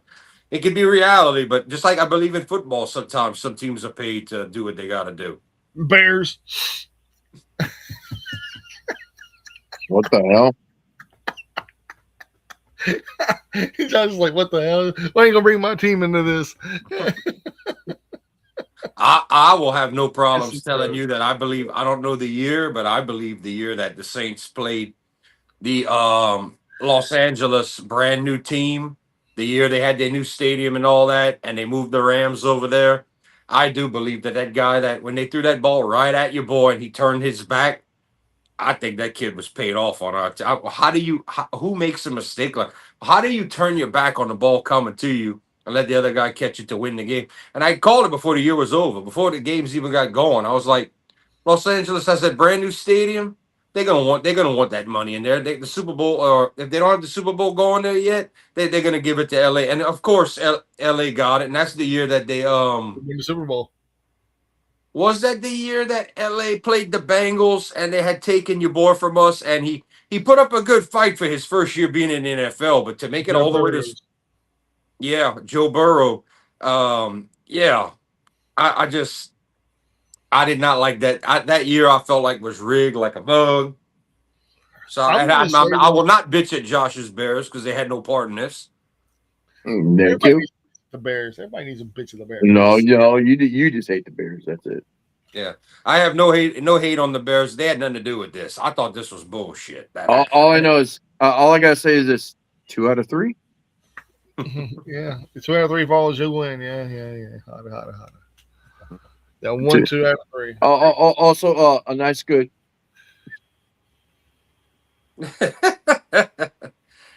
Uh, I will say Season this year though, and I'm season hoping to done. go see the Saints versus the Packers with the Jordan and J Rod. I think that'd be kind of cool. I don't. I'm not looking forward to anything to do with the Saints for years because they salary Dude, cap y'all got a busted. great wide receiver. I mean, dude, y'all just drafted freaking the Steiner, dude. Yeah, but he's not. We don't even know if he's going to make the full cut of the. Mickey Loomis busted our salary cap ages ago. If anybody with a brain knows to have a successful football team, you need to have a you need a hot shot quarterback, whether it's an all-time great gonna retire as an all-time great that's established, or the hot shot guy got him from college, and you need a coach that has a rep that's willing to work with him, and you need to build a team around that. If you don't even have that, who wants to come to you when you got no money, no good quarterback, and no good coach, nothing to stand out? Your coach Everybody, is good. I don't give a damn he, what you say. Your coach is he good. he can be good, but he's got to be good with this. That's like saying Sean Payton after he left the Saints. Have the Broncos been anything worth a fuck really? No. You got to be good with the team you with. You can't just live on your past history. He's Mm-hmm. gonna have to show that the Saints can be better than a below average team. That's all we are right now. So I have no hope for the Saints for many moons. My team, all my teams do good. No, no, they don't. No, Notre Dame did not no, do they great don't. last year. Who? Notre Dame and Penn State didn't do nothing wonderful last year. So What don't did give your me that. LSU team do? What do? We kicked that fucking bum and got saved us some money and got us another coach. That's what we did. Yeah. Bust. What a bust. They were stupid for signing him to 9 years without even playing a damn game or a season. They should have signed him to 3 years to start and say, prove yourself. Then we'll sign you to 5 to 9, 8 or 6 to 9 years. That was a dumbass move. They I asked for agree. that. I agree. That was ignorant. I And agree. my rule is the same as always with LSU. You get 3 years. You get 3 years. By year 3, I want to see you win the big one. By year Hey, 3. you know what though? Honestly, you got a good coach. Yeah, Keffin's no, and it's not the question of him just being a good coach. Keffin knows how to play the money game, and they're gonna give him wads of cash to pull people from other teams. And whether people like it or not, this is what college football's turning into. It's turning into Yep. an The F1. NFL. It's turning into the F1 of sports. You got the cash, you got your school has more money than other school, they're gonna grab the good people. And so if it's going to happen, let Kevin lead the pack and do it first. That's all I got to say about it. If everybody's going to do it, might as well go ahead and jump in and bust everybody's portals and all that shit first. That's all I got to say. Yeah. But here we are talking about sports real quick. And because this is really what we talk about, sports in general, combat sports in general. Where's Country when you need him, damn it? Where's Country? I thought he was going to jump in and tell us he bid on the fight this weekend and tell us how Country probably ran because he bet on the wrong guy for UFC. But Mike, give us a 1 to 10, 10 being the best on UFC this weekend. With the screw job, I'd say it was a 9. The screw job really hurt me for giving That's high. That 9 is high. That's my normal top rating, and 10 is beyond exceptional. Bro, I'm telling you, man, UFC has got this shit down. I didn't say you were wrong. I just said that's 9. 9 is like 9 is like superior, and 10 is like superior plus. That's a high ass rating. 8 is high. Dude, UFC, in my personal opinion, this week they have the fight card, but next month they're going to be fighting at the White House. Oh, it's next week? Next month. And keep me updated on that because I want to watch that just because it's going to be a piece of history. What's going on? What's going on next week? The UFC fight on the White House lawn.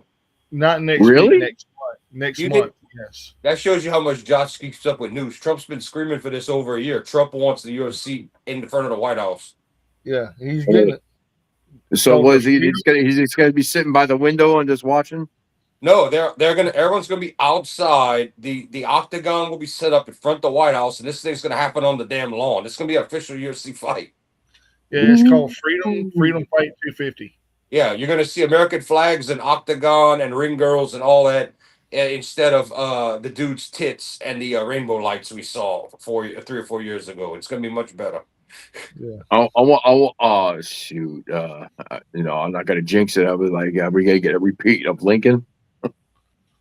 Ooh, wow. The views and opinions of Josh are his own. Yes. Yeah. That's sorry. I'm sorry. It's getting a little political right there, but no. Yeah, because it's gonna be the most secure. Plus the planes above the sky. I mean, it's gonna be so secure. It's gonna be ridiculous. But yeah, and plus we don't need anything happen to him. The only thing that'll make him some dumbass do that, all it's going to do is make him a martyr. Yep. I don't know why people don't understand that. The more they do, the more they're making your boy hero. And I'm not taking a political side. I'm just saying every time it happens, you just create raising that man's legacy. Let it go. Let's move on to y'all ready to do Raw? Dude, I didn't watch all of Raw. I come in at 7:30 watching Raw, and I fell asleep. And then I woke up. And yeah, Raw wasn't. It was just the aftermath of Backlash, and I just like that burp. Nothing really stuck out. I mean, the Nacho, he got me calling the Nacho El Grande meal. That match between him and Dominic was really good until the end. Yeah, it was really good to the end until they had the other Americano come out and Squash it. interfere. Yeah. Yeah. Because we know, just to let everybody else know that doesn't keep up or might not watch, this is leading to a AAA owned by WWTQ. It's leading to a AAA match between the two Americanos, the two masked guys, and the loser is going to be demasking. So that's what they're leading to with this in this storyline. Mhm. Then you had a backstage segment with Asuka and Kyrie Sane, not Kyrie Sane, Io Io, Sky, and basically it's like said, "I'm done." Basically, she's just like, "I'm done. You get out of my spot." It's like we train, you trained enough. You earned it, or something to that effect. And then she grabbed her bags and rolled out. I don't think this is going to be the last time we see Asuka. well, So, one good thing on that angle that you're talking about is Io has proven she's the new workhorse of the women's division. Asuka does need to pass that over at 44 years old. You know, it is time. And Io's proved it for over 2 years, constantly having the best matches at whether it be WrestleMania or the big events. So that needed to happen. Io needs to be the new standard bearer for the women's division, the workhorse. That needed to happen. Oh yeah. mhm. um, oh, see, it was a 6-man tag with Street Profits and Joe Hendry going against Division. Street Profits and what you call it, won due to the interference of Seth Rollins coming out.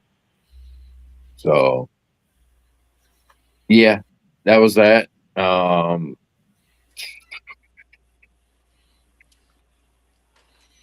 Like I said, man, So Ruka went against Io Sky. that was a good match. That had That to be yeah, good. that was definitely a good match. My only question is the obvious one. That depends on how good the match is. What was the time? How did they get 5 minutes? Oh Yeah. no, they went for at least a good 10 minutes. Oh, okay. Well, that's good for Monday night. I don't want we one thing we forgot to talk about, and I'm off screen right now. We forgot to talk about someone checked the match times for Backlash, and the matches were going like 10, 11, 15 minutes. So they TKO obviously got the memo from Mania. We want longer matches from the people, so you did get longer matches. Yeah. Yeah, that was the big difference. I think that the matches were not 5 minutes and out, and then 30 minutes of advertising. Yeah, which is a positive for the wrestling fans. But the first hour was still on regular ESPN. Which you know why? That's to convince the average Joe watching ESPN. Oh, this wrestling thing might be entertaining. Let me go and buy into this. So I spend some money and watch the shit. You know, it's what it was. It was a buy-in. Mm-hmm. It was a Mhm. sales promotional tactic, and ESPN got their palms greased by getting some ratings by people watching ESPN, some numbers. I don't think anybody's buying that shit though. ESPN still got viewership. Yeah, oh, shit, watch it for free. Why not? Yeah, but that's the point. That gets your numbers up. That has more people eyeballs on your screen for commercials. What we talk about all the time with AEW and WWE, that ad revenue money. That is some cheddar, bro. 100%, 100%. Mhm. But really, Raw to me, the best part about it was the very end with Roman Reigns and Fatu. Going, yeah, basically you had You want me to acknowledge? one of the twins are trying to stop Fatu going out there, and he That was started Jay. whooping on Jay and everything. Then he goes out there. Then he beat up Jimmy. Then he goes out there and beat the shit out of Roman again. Well, Roman beat the shit out of him though first with a chair. You want me to beat you? You want me to beat you to acknowledge me? I will. And then he quit. And then he got in the tongue of death grip. And then Jacob Fatu looks at the camera and he's already walking back towards the back and he goes, "All gas, no brakes. Yeah, yeah." and he takes off running full speed through the barricade and knocks all three of them down like a bunch of bowling pins. Yeah. And he stands up on top of the announce table and he does his little head shake and head nod. He's like, yeah, man. So yeah, they're pushing this man to be the next big thing, and I like it. Yeah, it's I very obvious that Fatu do dig is the plan, especially after Roman's gone. It's been obvious to me for like over a year, but Fatu is, they got high hopes for him leading their card and their company. Oh yeah, definitely, dude. I mean, if you can't have Roman doing what Roman does, then the next best thing is to have their cousin, and they tried it with Jay Uso and it failed, and now you're gonna do it with Jacob Fatu, and you know it's going to succeed. Yeah, and isn't he a lot younger? Yeah, Yeah, that's just building for your future, so it makes sense. and Fatu looks like a massive werewolf. Like he is a Samoan werewolf for a reason. Imagine the day, and I know Mike was saying about how Obafemi can't talk. What about the day if ever you would get a Braun Breaker or an Obafemi versus Fatu in a main event? Obafemi can talk. Yeah, old family can talk. Yeah. Yeah. Yeah, He can cut a What promo. about the days after Gunther's in the main event and he's gone? What about the days of either Obafemi or Braun Breaker main eventing a Mania in a match on one of the nights against Jacob Fatu? What about a beast of a match? What do y'all think? meat slapping meat, baby. Yeah. Well, Obafemi against what you call it? Against the Jacob Fatu. Yeah, either Oh, that's Oba about to, or Braun Breaker. Well, Braun Breaker versus Jacob Fatu. No man, both of those matches sound enticing. That's yeah. that there is a tomahawk steak wrapped in garlic butter. Damn. Yeah, yeah, I could eat that. Yep. Eat that steak for real. Yeah, important thing to note, Mike was, I don't know if it was Mike or Josh that said it. Y'all was saying the best angle of the show was the final segment. That was me. Think Yeah. back to, all right, we got to look at why. All right, when we grew up watching wrestling, your biggest segment was always the main event. In the final era of Raw on USA on network TV, when would we think about when we would have gotten that angle on a Raw? When would we have gotten it? Y'all be honest. Very beginning. Mm-hmm. I think in the top of second hour when the viewership was the highest. Shit, man, they come out all guns a blazing right on the rip, man. Yeah, but Every single Monday Night Nitro or even on the Monday Night Raw, man. okay. Like, oh my God, the MW is attacking. Oh my God, we're running out of time. No, No, we got I to didn't go. mean. We're out I of didn't time. We gotta mean. go. I didn't mean back for this back in our era. I'm talking about when Vince was still in the company at the end on USA, modern day 3 hour Raw on Monday night, like post pandemic. When if you would have had an angle like Fatu and Reigns, that would have been at the top of hour one or the top of hour two. Would have not been in the main event. Why? Because your numbers go down in modern day on television for that third hour. That's Mhm. why with it being on Netflix, y'all got it in the main event because the people that are going to watch on Netflix are going to watch the whole show. It's not just what's on TV. That's the point I'm making. You got it in the main event here where it belongs. That's what I say. Your wrestling show should lead up to the big story because it's on Netflix because it's not on network television. That's all I'm saying. Oh, I Now, agree. yeah. Now, when I started it off saying back in our era, but no, back in our era, you never know what the fuck was going to hold on. But the idea was still in our era in the main event, in the end of the second or third hour, however long your show went. That's why we saw Mankind win the title in the final hour. That's why we saw the Hogan Sting rematch in the final hour. The one time we didn't get that, am I wrong or was? Why do I feel like? Yeah, no, it was in the main event because Scott Hall fought Goldberg in the middle of the show, and he fought Hogan at the end in Atlanta on TV. It was at the end of the show. It did close it. Yeah, Luger beat Hogan for the title and all at the end of the show. Yeah, in our area, you got that. You're getting it back now because the show is on Netflix, not on network television, where your third hour or your second hour, your viewership's going to drop. Or that 9 to 10 o'clock hour, I should say, which today is unpopular. When in our era, that was must see TV. Yes. Yeah. because in our that was at the end when they cliffhang you every yeah. single Monday night. They Yeah, cliffhang you just if like a you soap miss in our era of wrestling, in WWF and WCW, if you missed anything, you missed the beginning of the show because you were late. In the opera. modern TV era, not Netflix, but network television, most people miss the final hour, especially if it's a 3 hour show because they got life shits going on. The kids got to go to bed, and like 9 or 10 o'clock, that would be your dead hour in the Vince era. In the end of Vince era. In modern day time, people got shit to do. Yeah, yeah, and you can DVR, you can record. It's not must see. You have to watch, or you're gonna miss what's gonna happen anymore. So that's the differences. You got anything more to say about Raw? Anybody? No. Yeah, yeah. Oh. I wish it would just be 2 hours. That way we could go live at 9 o'clock instead of almost 10 o'clock whenever it ends. That's a good point. But I mean, yeah. Anything more about matches of the show on Raw tonight Well, that y'all got to yeah. say? No, Anything that we can actually talk about, not have to email WWE about. Yeah. no. Okay. Well, ratings. Go ahead, Josh. I know mine's gonna be low. Was Raw complacent this week, or was it Raw is bore? I'm gonna get. It was mid, so 5. Wow. A complacent Raw after Backlash, a 5 makes sense. Yeah. I was giving it a 4.5 to 5 as well.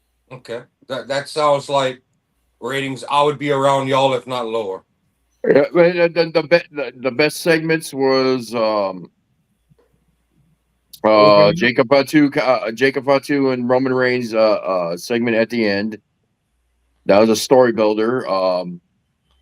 The Americano and Mysterio Dominic. match was a Dominic match. It was actually good, but it was still had it had the air interference from the other Americano. So I really hated the Rusev match, man. I hated that match. yeah. That match was boring. I'm sorry. They should have never hired that guy back. Who was against Rusev? Uh, That bouncy guy. Yeah, Mr. OG Javon Evans. Yeah. Well, so that great Rusev could ring. not bring Javon Evans to a good match. That looks bad on Rusev. It looks bad on both. I'm not sold on Javon, dude. I've been watching how they're trying to push Evans. That's not a good look for a guy you're trying to push. And Rusev, as much as he thinks he's more valuable than he is, now he's got to shut up and do what he's told. And unlike AEW and WWE, you're there to get talent over. Your days of being in the main event or being in an important deal is over, Rusev. You're here to collect a paycheck and make the new guys. You either put up or shut up. And it probably sucked because short of sandbagging, Rusev probably went through the motions and didn't give a fuck. No. Wasn't sandbagging. The other guy I'm not sold on him. I'm not sold on Evans, man. Evans jumps around too much, man, like a rabbit, dude. I know you don't like Evans, but you could tell the company's trying to give him a shot. They want him to be that mid-card title guy. You could tell. He's not a Kofi Kingston. He's not. He's nowhere near. That's what they want. The idea is, or at least I know what their idea is, but until you get a Ricky Saints or a guy from NXT to pull a Javon Evans better than Javon Evans, that's what you got right now on WWE television. Mm-hmm. Until they fire his bitch ass. Because he's not ready for. I could see it if they think that dude gets over. I could see them putting him with Logan Paul in a match. Do I think he can hang with Logan Paul or do any better? At this point, no. Joe Hendry already took his spot, bro. And Joe Hendry's not even a high flyer, really. Yeah. Joe Hendry come out here and took his spot already. Well, am I wrong or right, Josh? Yeah. Well, you know what that means. In about a year to year and a half's time, Javon Evans is either going to be getting a 50% cut or the bye-bye. I think he's getting the bye-bye. I think he's getting the axe. The axe is his buddy. Well, and I could see Tony Khan picking up Javon Evans in a heartbeat. Nope. Why you don't think so? He bounces, dude. He don't walk. He bounces. Like, Tony he don't Khan run the likes ring. that shit, bro. Tony He Khan likes does. the aerial acrobatics, all the. Mhm. He likes that crap. Not like this, man. Not like Yeah. this. Well, yet another one. Time will tell. We will watch and see, just like all of you will watch and see. We'll see what happens. I mean, honestly, Josh, am I wrong, man? He doesn't run the ropes. He bounces to the ropes. Yeah. Well, you Yeah. can And I think you about it. can Yeah. you can do that if it. I mean, I'm not saying it looks good or it don't, but I'm It saying looks like shit, it's Jordan. obvious that the company doesn't have him on the bottom of the totem pole right now. Kinda. If you're No. You want to see bottom of the totem pole? Get ready for Chad Gable to lose that mask. Yeah. Yeah. I definitely agree on that. Get ready for that. Oh, when they have enough of Austin Theory being a lackey in a group, get ready for that too. You don't think Evans is going to get fired, Anthony? Come on, man. Come on. I know I'm not the only one that sees this kid bouncing around the ring like he's a damn bunny rabbit. It's god awful. It is god awful. No, he's actually entertaining. I'll give Javon Evans his due. He is entertaining. Entertaining is what they want. And entertaining. Yep, Jordan's right. Entertaining is what they want. So they're gonna have him for. They're gonna have him for years until he breaks his leg, and then he can't do that shit anymore. Or that 50% pay. He's probably not making what the other guys are making yet. No. Oh no, he's still a damn baby. Well, that's what I'm saying. He's nowhere near the 50% pay cut yet. But they may not increase his contract when it comes up in a year or two when it's time for him, or they may move, or they find someone that does what he does better and they replace him. That's what we're gonna have to wait and see.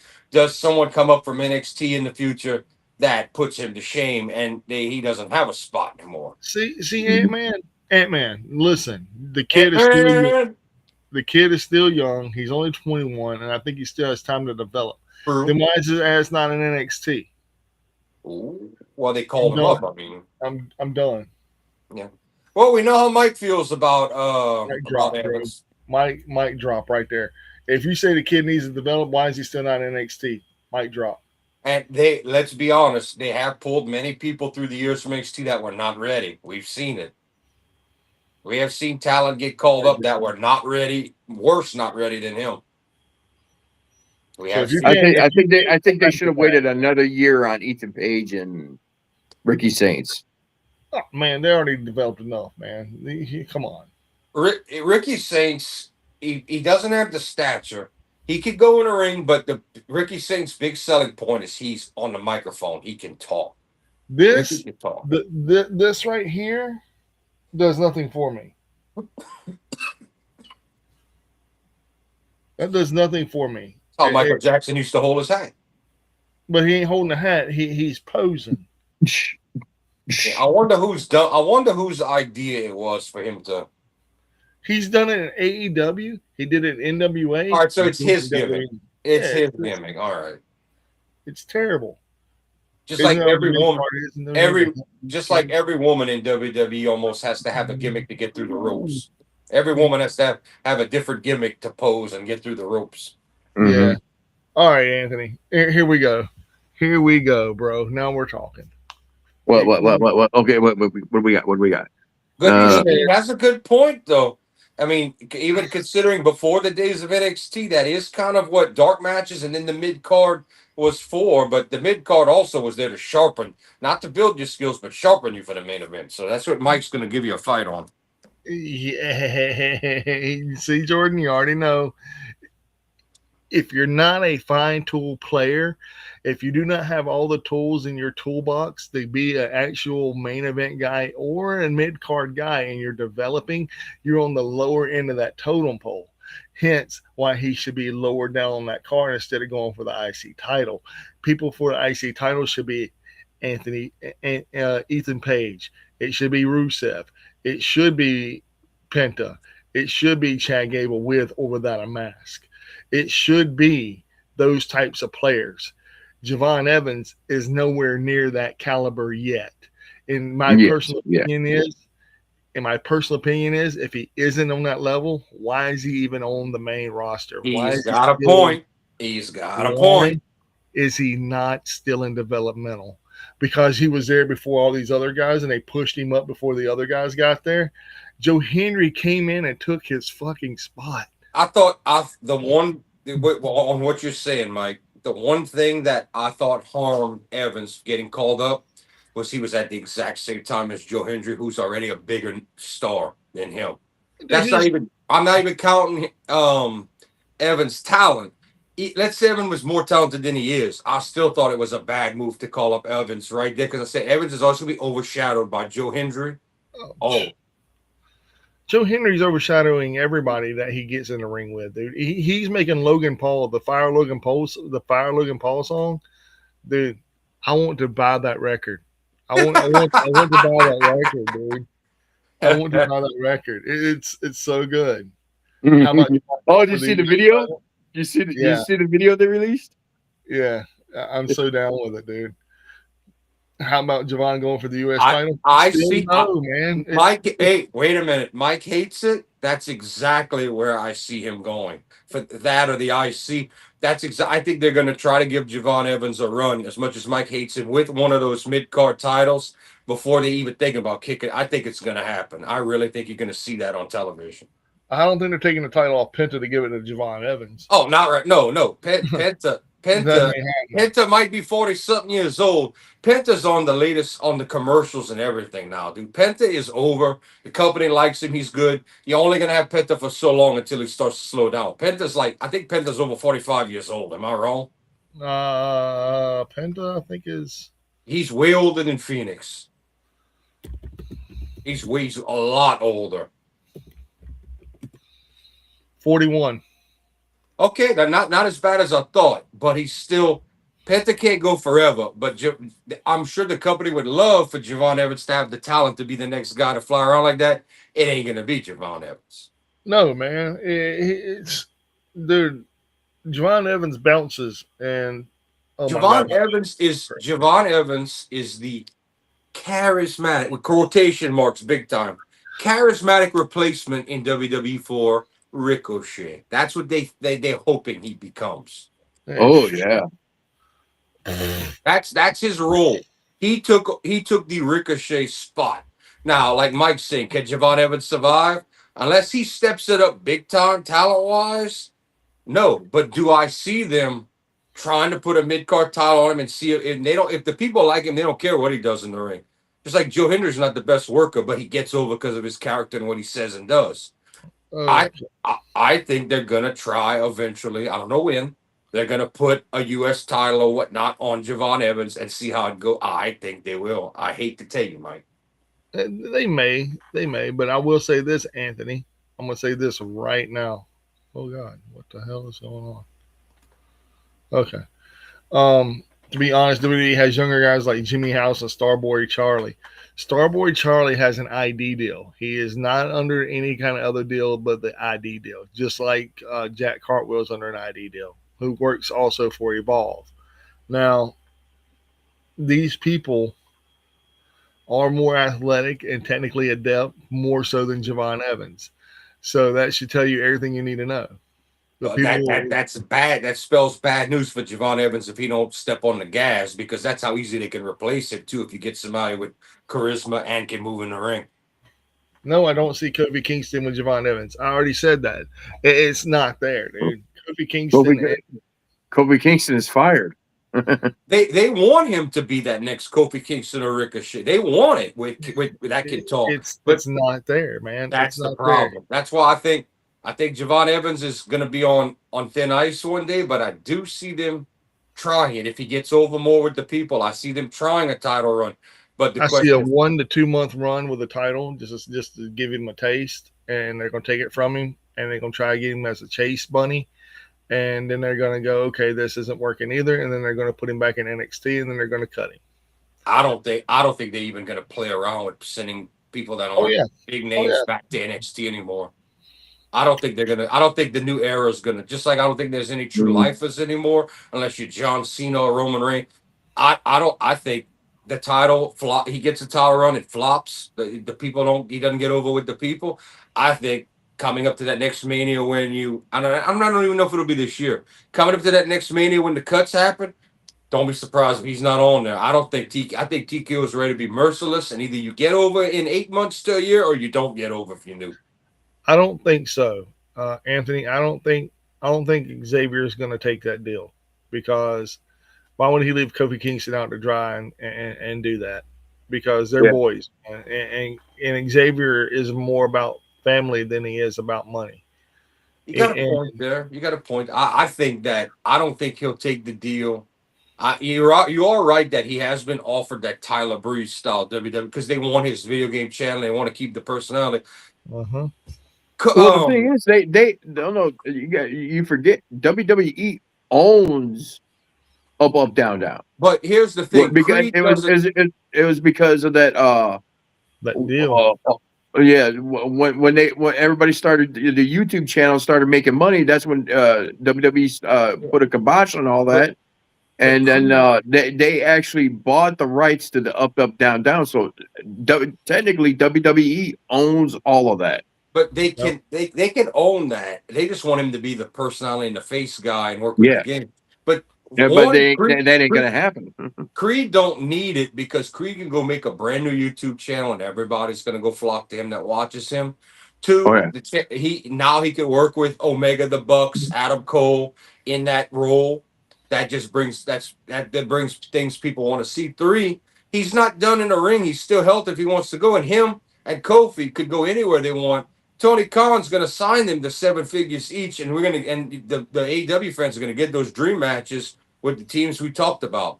Kofi Yes. don't have to stay in. Not only are they both made for, if they want to quit now, they both made them money. They're going to go to AEW, make 7 figures, have those 3 dream matches we talked about, and they can keep going. But the Bucks, FTR, and Kofi Kofi Christian, Kingston. and besides that, they can all get on their video game channels and do what they got to do. Not Kofi. Creed is not hurting at all. He doesn't have to take this WWE. He has a doctorate's degree, people. People don't understand that. He has a doctor's degree. Yeah. And yes, he's been in the company about 10 years. Kofi's been there 18 years and might have not got paid the big bucks early on. He was in the 5 digits early in his career. By the time the New Day thing, Vince thought it was going to bomb and he threw him out there and they got it over. Kofi was into the 7 figures. Kofi put his money aside, do what he's got to do, invest. They both made of money. Those dudes could quit tomorrow and not have to worry about money. Those dudes are going to go to Tony Khan. It's damn near guaranteed they're each going to make 7 figures a piece, one deal alone, 1 2 to 3 year deal. They're going to get on the YouTube and do whether he starts his own new one or he gets with the Bucks and everybody else. They're going to. It's the money making machine will continue without WWE. Yes. It will. Yes, 100%. It will. And he is friends with Tyler Breeze. But guess what? Tyler Breeze made $0. Yeah, Tyler Breeze did not make the big dollars in WWE. Not at all. That's like saying that Omega brought in Michael Nakazawa. Okay, great. But let's just put it this way. If the Young Bucks and Omega went to WWE, or let's just say the Young Bucks went to WWE and they had a chance to bring Omega with them, I think Omega's be like, hey, Nakazawa, I'm staying here because of you, buddy. No, that won't happen. That will not happen. No, dude. He's like, all right, peace out, Michael Nakazawa. I'm gonna go join my homies, the Young Bucks. Dude, while we're talking about Nakazawa, I haven't seen him in at least 3 years. I'm wondering if he even makes 5 digits still for Tony Khan. I'm wondering. I doubt it. I don't even know if he's still on the roster, man. Yeah, I would not be surprised if silently he went and just no one gives a shit to even report it that he's not even there anymore. I mean, kind of like how they let who was the guy that used to run around with Jurassic Express, the indie dude? Marco Stunt's awesome. Don't you dare diss Marco. You could call him also on you. He came in, no different than James Ellsworth. They got a big payday real quick. Now, hey, you got your name on TV. Now you can go to any indie. They'll hire you, and you can make a few more dollars. Be glad you had a cup of coffee in the big time. Well, he was going to retire. Then all of a sudden, they started beating the shit out of him again in GCWs. Yeah, that was storyline probably the retirement thing when they started picking the crap off. AJ Orso's a bad motherfucker. I don't care what anybody says. Yeah. I love the Fuego del Sol. I love me some KJ Orso. Actually, he's actually him Him, Brian Cage, and the Murder Hawk is coming to town pretty soon around my area. Dude, go see KJ Orso. And Oh Anthony, yeah, Anthony, let's see. no, the WWE deal is not for him to re-enter the ring. It would be only the video game channel and his input into the game or whatnot into the game. Like that's it.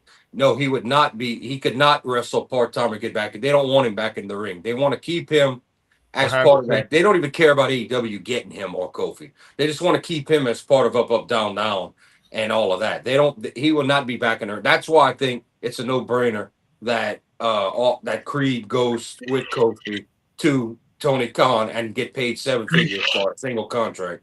now my question is Kofi Kingston, is that his actual name or is that the The WWE name? Kofi he could keep. The Kingston is trademarked by WWE. Okay. And Creed, I'm calling him Creed because the Xavier Woods full name is owned by WWE Yeah, so he's gonna be going. He's gonna be going by Austin Creed then. easily. Which all he's got to do is create whatever name he wants on YouTube, and with Austin Creed, that's it. He's made everyone's gonna tune in and watch him that watched him before. Up, Up, Down, Down will go bye bye. Yeah, it would be a thing of the past, man. It'd Yeah. be a defunct. All And his- if anything, they'll probably ask AJ Styles to take it over. Okay. I mean, they could try to put somebody, not a Danhausen, but someone that's over in the place of the people are going to revolt, not having Creed on Up, Up, Down, Down. The WWE fans saying, "Why didn't you pay him more, sign him more?" And they're all going to follow Creed over, even if they don't watch AEW. The people that just watch his video game content are going to follow him where he goes. Creed Yeah, is man, Mhm. because he made that channel, even though he don't own that channel no more. He made that channel, and there's gonna be a lot of unsubscribed people.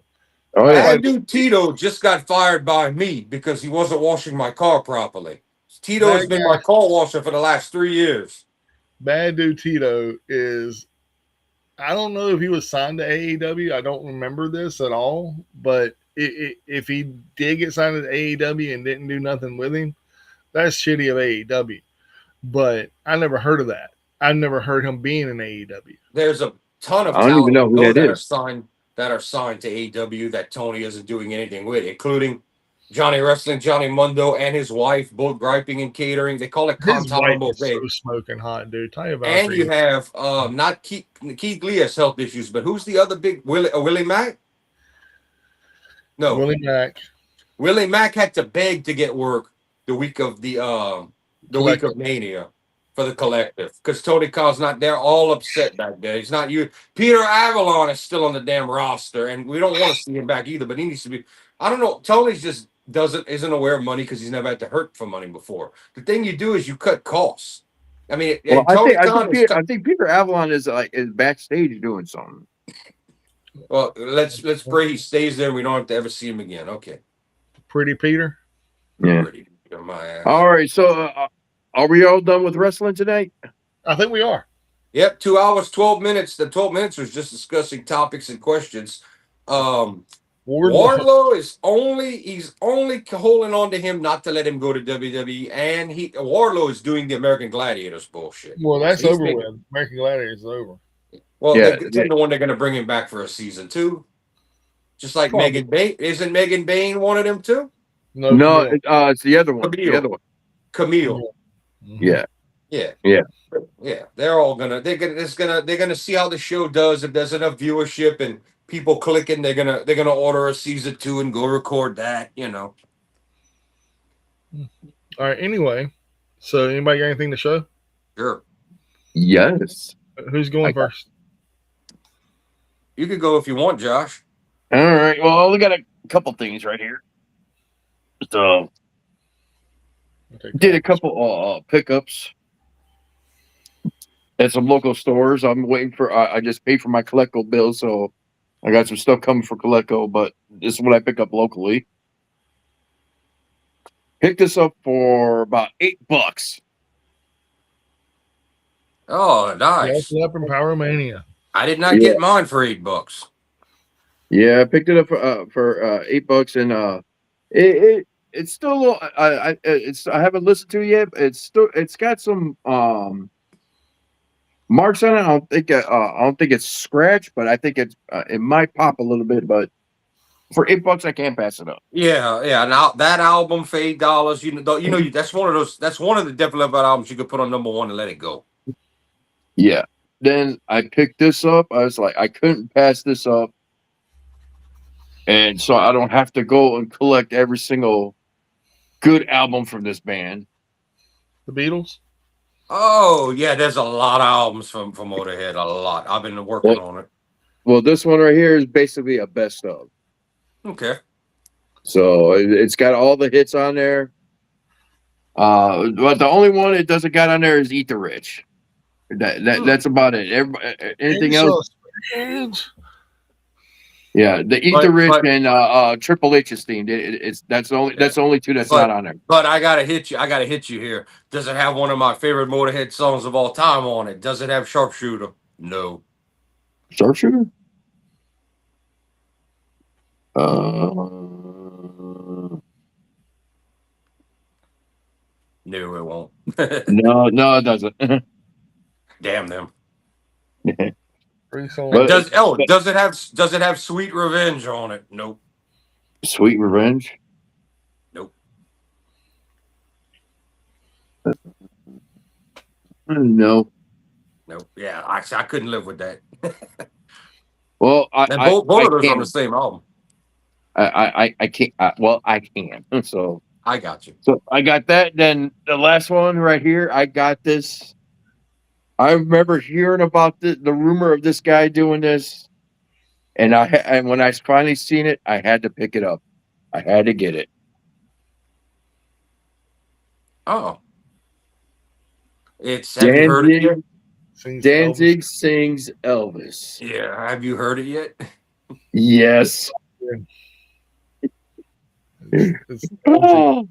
I probably got to play this for my mom. Put it that way. But yeah, I had to get this. I was like, I saw it. I was like, yeah, this is. Danzig sings Elvis. Well, yes, hey, how much did you pay for that, Josh? Oh, about $30. Okay, so you didn't overspend. No, oh, it was open. That's why. Okay. So yeah, so it was a used copy. Actually, it's a pretty cool vinyl. I mean, oh, that's wicked looking. Yeah. Yeah. So yeah, it's pretty cool vinyl. But yeah, I got it. It's like because that's the one thing that everybody calls him. He's the fucking evil Elvis. Yeah. So that's it. I got that's all I got for today. I'll probably have some more stuff for Wednesday. Then wait for a couple more packages to come in, and it probably won't be until Friday. Yeah, so. Manga said you were laughing when you bought that. Yeah. All right, John. What do you got with your Ninja Turtles T-shirt? All right, I got this. You got from somewhere. You know. Yes, Josh gave me this. Y'all check it out. Yeah. Teenage Ninja Wrestlers. Yeah. Love it. All right. This was an audio CD, but it came with a bonus DVD. I didn't know how many tracks, or it might have affected. I paid $20 for it, but the bonus DVD has like 8 tracks, but it's also a bunch of random live stuff from your boy's career, but it's Rob Halford from Judas Priest. Yes. Oh. The tracks on here are from his solo career. So you've got Metal Mike and friends playing the music. So there's no Priest covers on here. It's all his music all over this from his solo albums. And then you get the bonus DVD. And the sticker says music and DVD import from around the world. So the DVD doesn't say what country or what that's from, but the other stuff tells you like the albums or the years or when it came from, all of that on the back. So Yeah, I remember when you got that one. Yeah, that one's sealed. So I got it because I wanted to because Halford's band was great and the YouTube quality of the live stuff is horrible. So I really wanted it to watch that. All right. Then we got some DVDs here. It's a DVD haul. All right, this came up. I think I got this for. He had this listed for 25. I don't know if I really paid 25 for this. I feel like it was 15 or 20, but it's. By the way, that CD was sealed. This is sealed too. Iron Maiden. It's the classic. Nice. The classic, the one from the 80s, the first live album, Live After Death with Bruce. It's the whole full DVD. So it's got the documentary, all the bullshit on there, all the classic old songs up. I don't know if this album went up to Seventh Son or not. I'm not sure. Wait, what? Aces High was on Seventh Son, Josh.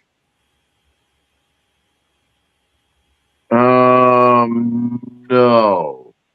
I don't Okay, think no, so. it was not because I've got some stuff from Rock and Rio 85 and Aces High is on here. I don't know if I'm trying to figure out what year this all happened, but 88. because I've got like Churchill Aces High, 2 Minutes to Midnight, The Trooper, Revelations, Flight of Icarus, Ride of the Ancient Mariner, Power Slave, Number of the Beast, Hallowed Be Thy Name. So at least Power Slave was made. Oh, this could have been before Somewhere in Time. I bet you what you want. So this would have been the newest album. I think at this time would have been Power Slave because I'm not seeing anything after that. So yeah, we're looking at like the first 6 albums of the band's history. So there you go. And then this was kind of rare. I only paid. He has 20 on here. I want to say I got this for 15. I might be wrong, but he said there was 0 for sale in the U.S. This is sealed as well, but I wanted this because I love the band and it's a classic album. I got Thin Lizzy, bro. Yeah, I remember when you picked that up. You asked me if it was Blu-ray or not. Yeah, because of the blue label, I wanted to know if it was Blu-ray or not. But yeah, this thing is low, man. 1, 2, 3, 4, 5, 6, 7, 8, 9, 10, 11, 12, 13, 14, 15, 16, 17, 18, 19 songs. That's pretty fucking healthy, bro. Mhm. 19 songs. And I'm seeing I'm trying to get I see Black Rose, I see Chinatown. I'm thinking this was recorded before the final album. I bet you this is before the final 2 albums, I bet you. Because I don't see Renegade on here. So this was pretty much damn near up to 1980. I'm happy with that. Yeah. And if Monica's still watching, you better wring out the panties. I finally got it. Oh, damn. There we go. She He got that pulled it one, out of a but yeah. random crate for $33.99 sealed, and I said, "Yep, I need it. That's the one I need." So everybody knows about that. That's classic. Trent's first album. But yep, Nice. that's what I did. That was my little haul that came in. I still have stuff to share in the other boxes, but that's what came in today. I said that'll do me good because I'm so far behind. The DVDs could go get stored in one album. I said that'll save me on room. So that's what I got for tonight.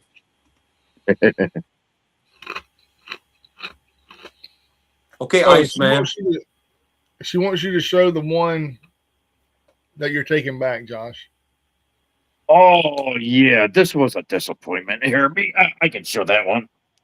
Yeah. Well, it's either going to be Alcatraz or some '80s band that's not really metal. Oh, no. She has that one too. She has that one already, Jordan. Oh, I knew. I remember when she said she had got it, or Josh. One of them, either she bought it or he bought it for her. But I know she's got it. But I know she Well, she loves Nine Inch Nails. I told her about this band, and I thought she would like it because she's like horror movies and all that. It was Ice Nine Kills Oh, and everything. Please, So not their newest album. Please, not their newest album. this is it's Ice Nine Kills. Welcome to Horrorwood. And I was like, you should pick that one up. You would like that. All they do is write about horror movies and everything. It's like, okay. She's like, okay, cool. Turns out this one is Welcome to Horrorwood 9-bit. So they did. That means they did all their music, all this music Super on Nintendo. Here. Yeah, No, basically. Nintendo. Oh, Nintendo was 8-bit. So Yeah. that's basically it. Well, they said, well, it's called 9-bit on here, but yeah, but basically, yeah. All the songs on here are all like 9-bit tracks. they had one extra track on there for the music channel. So it's pretty much the NES Japanese version. So I was like, I got the receipt right here. I probably gotta go, and I'm gonna go sometime this week and go drop it back off. But yeah, I was so mad. I was like, because I was happy for her. I was like, yeah, she pick that nice nine kills. Like you'll probably No, like him. not only no lyrics, but 8-bit music. Yeah, as I was listening to it, I was like, what the fuck? It sounds like Minecraft, she said. Oh, she squirts. Oh yeah, she's got the water up because I showed the 9 Inch Nails. Yeah. Open the floodgates. So, ladies and gentlemen, if you're not watching Ringside Rants, You're doing live from mother. Squirrel's still missing somewhere. Damn cat. Damn and cat.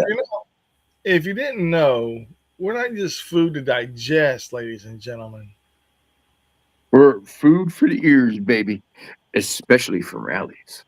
Yeah, and if I would have paid attention and read the back of this Thin Lizzy, I could have told y'all it's live from Lordy, Germany in 1981. The entire show.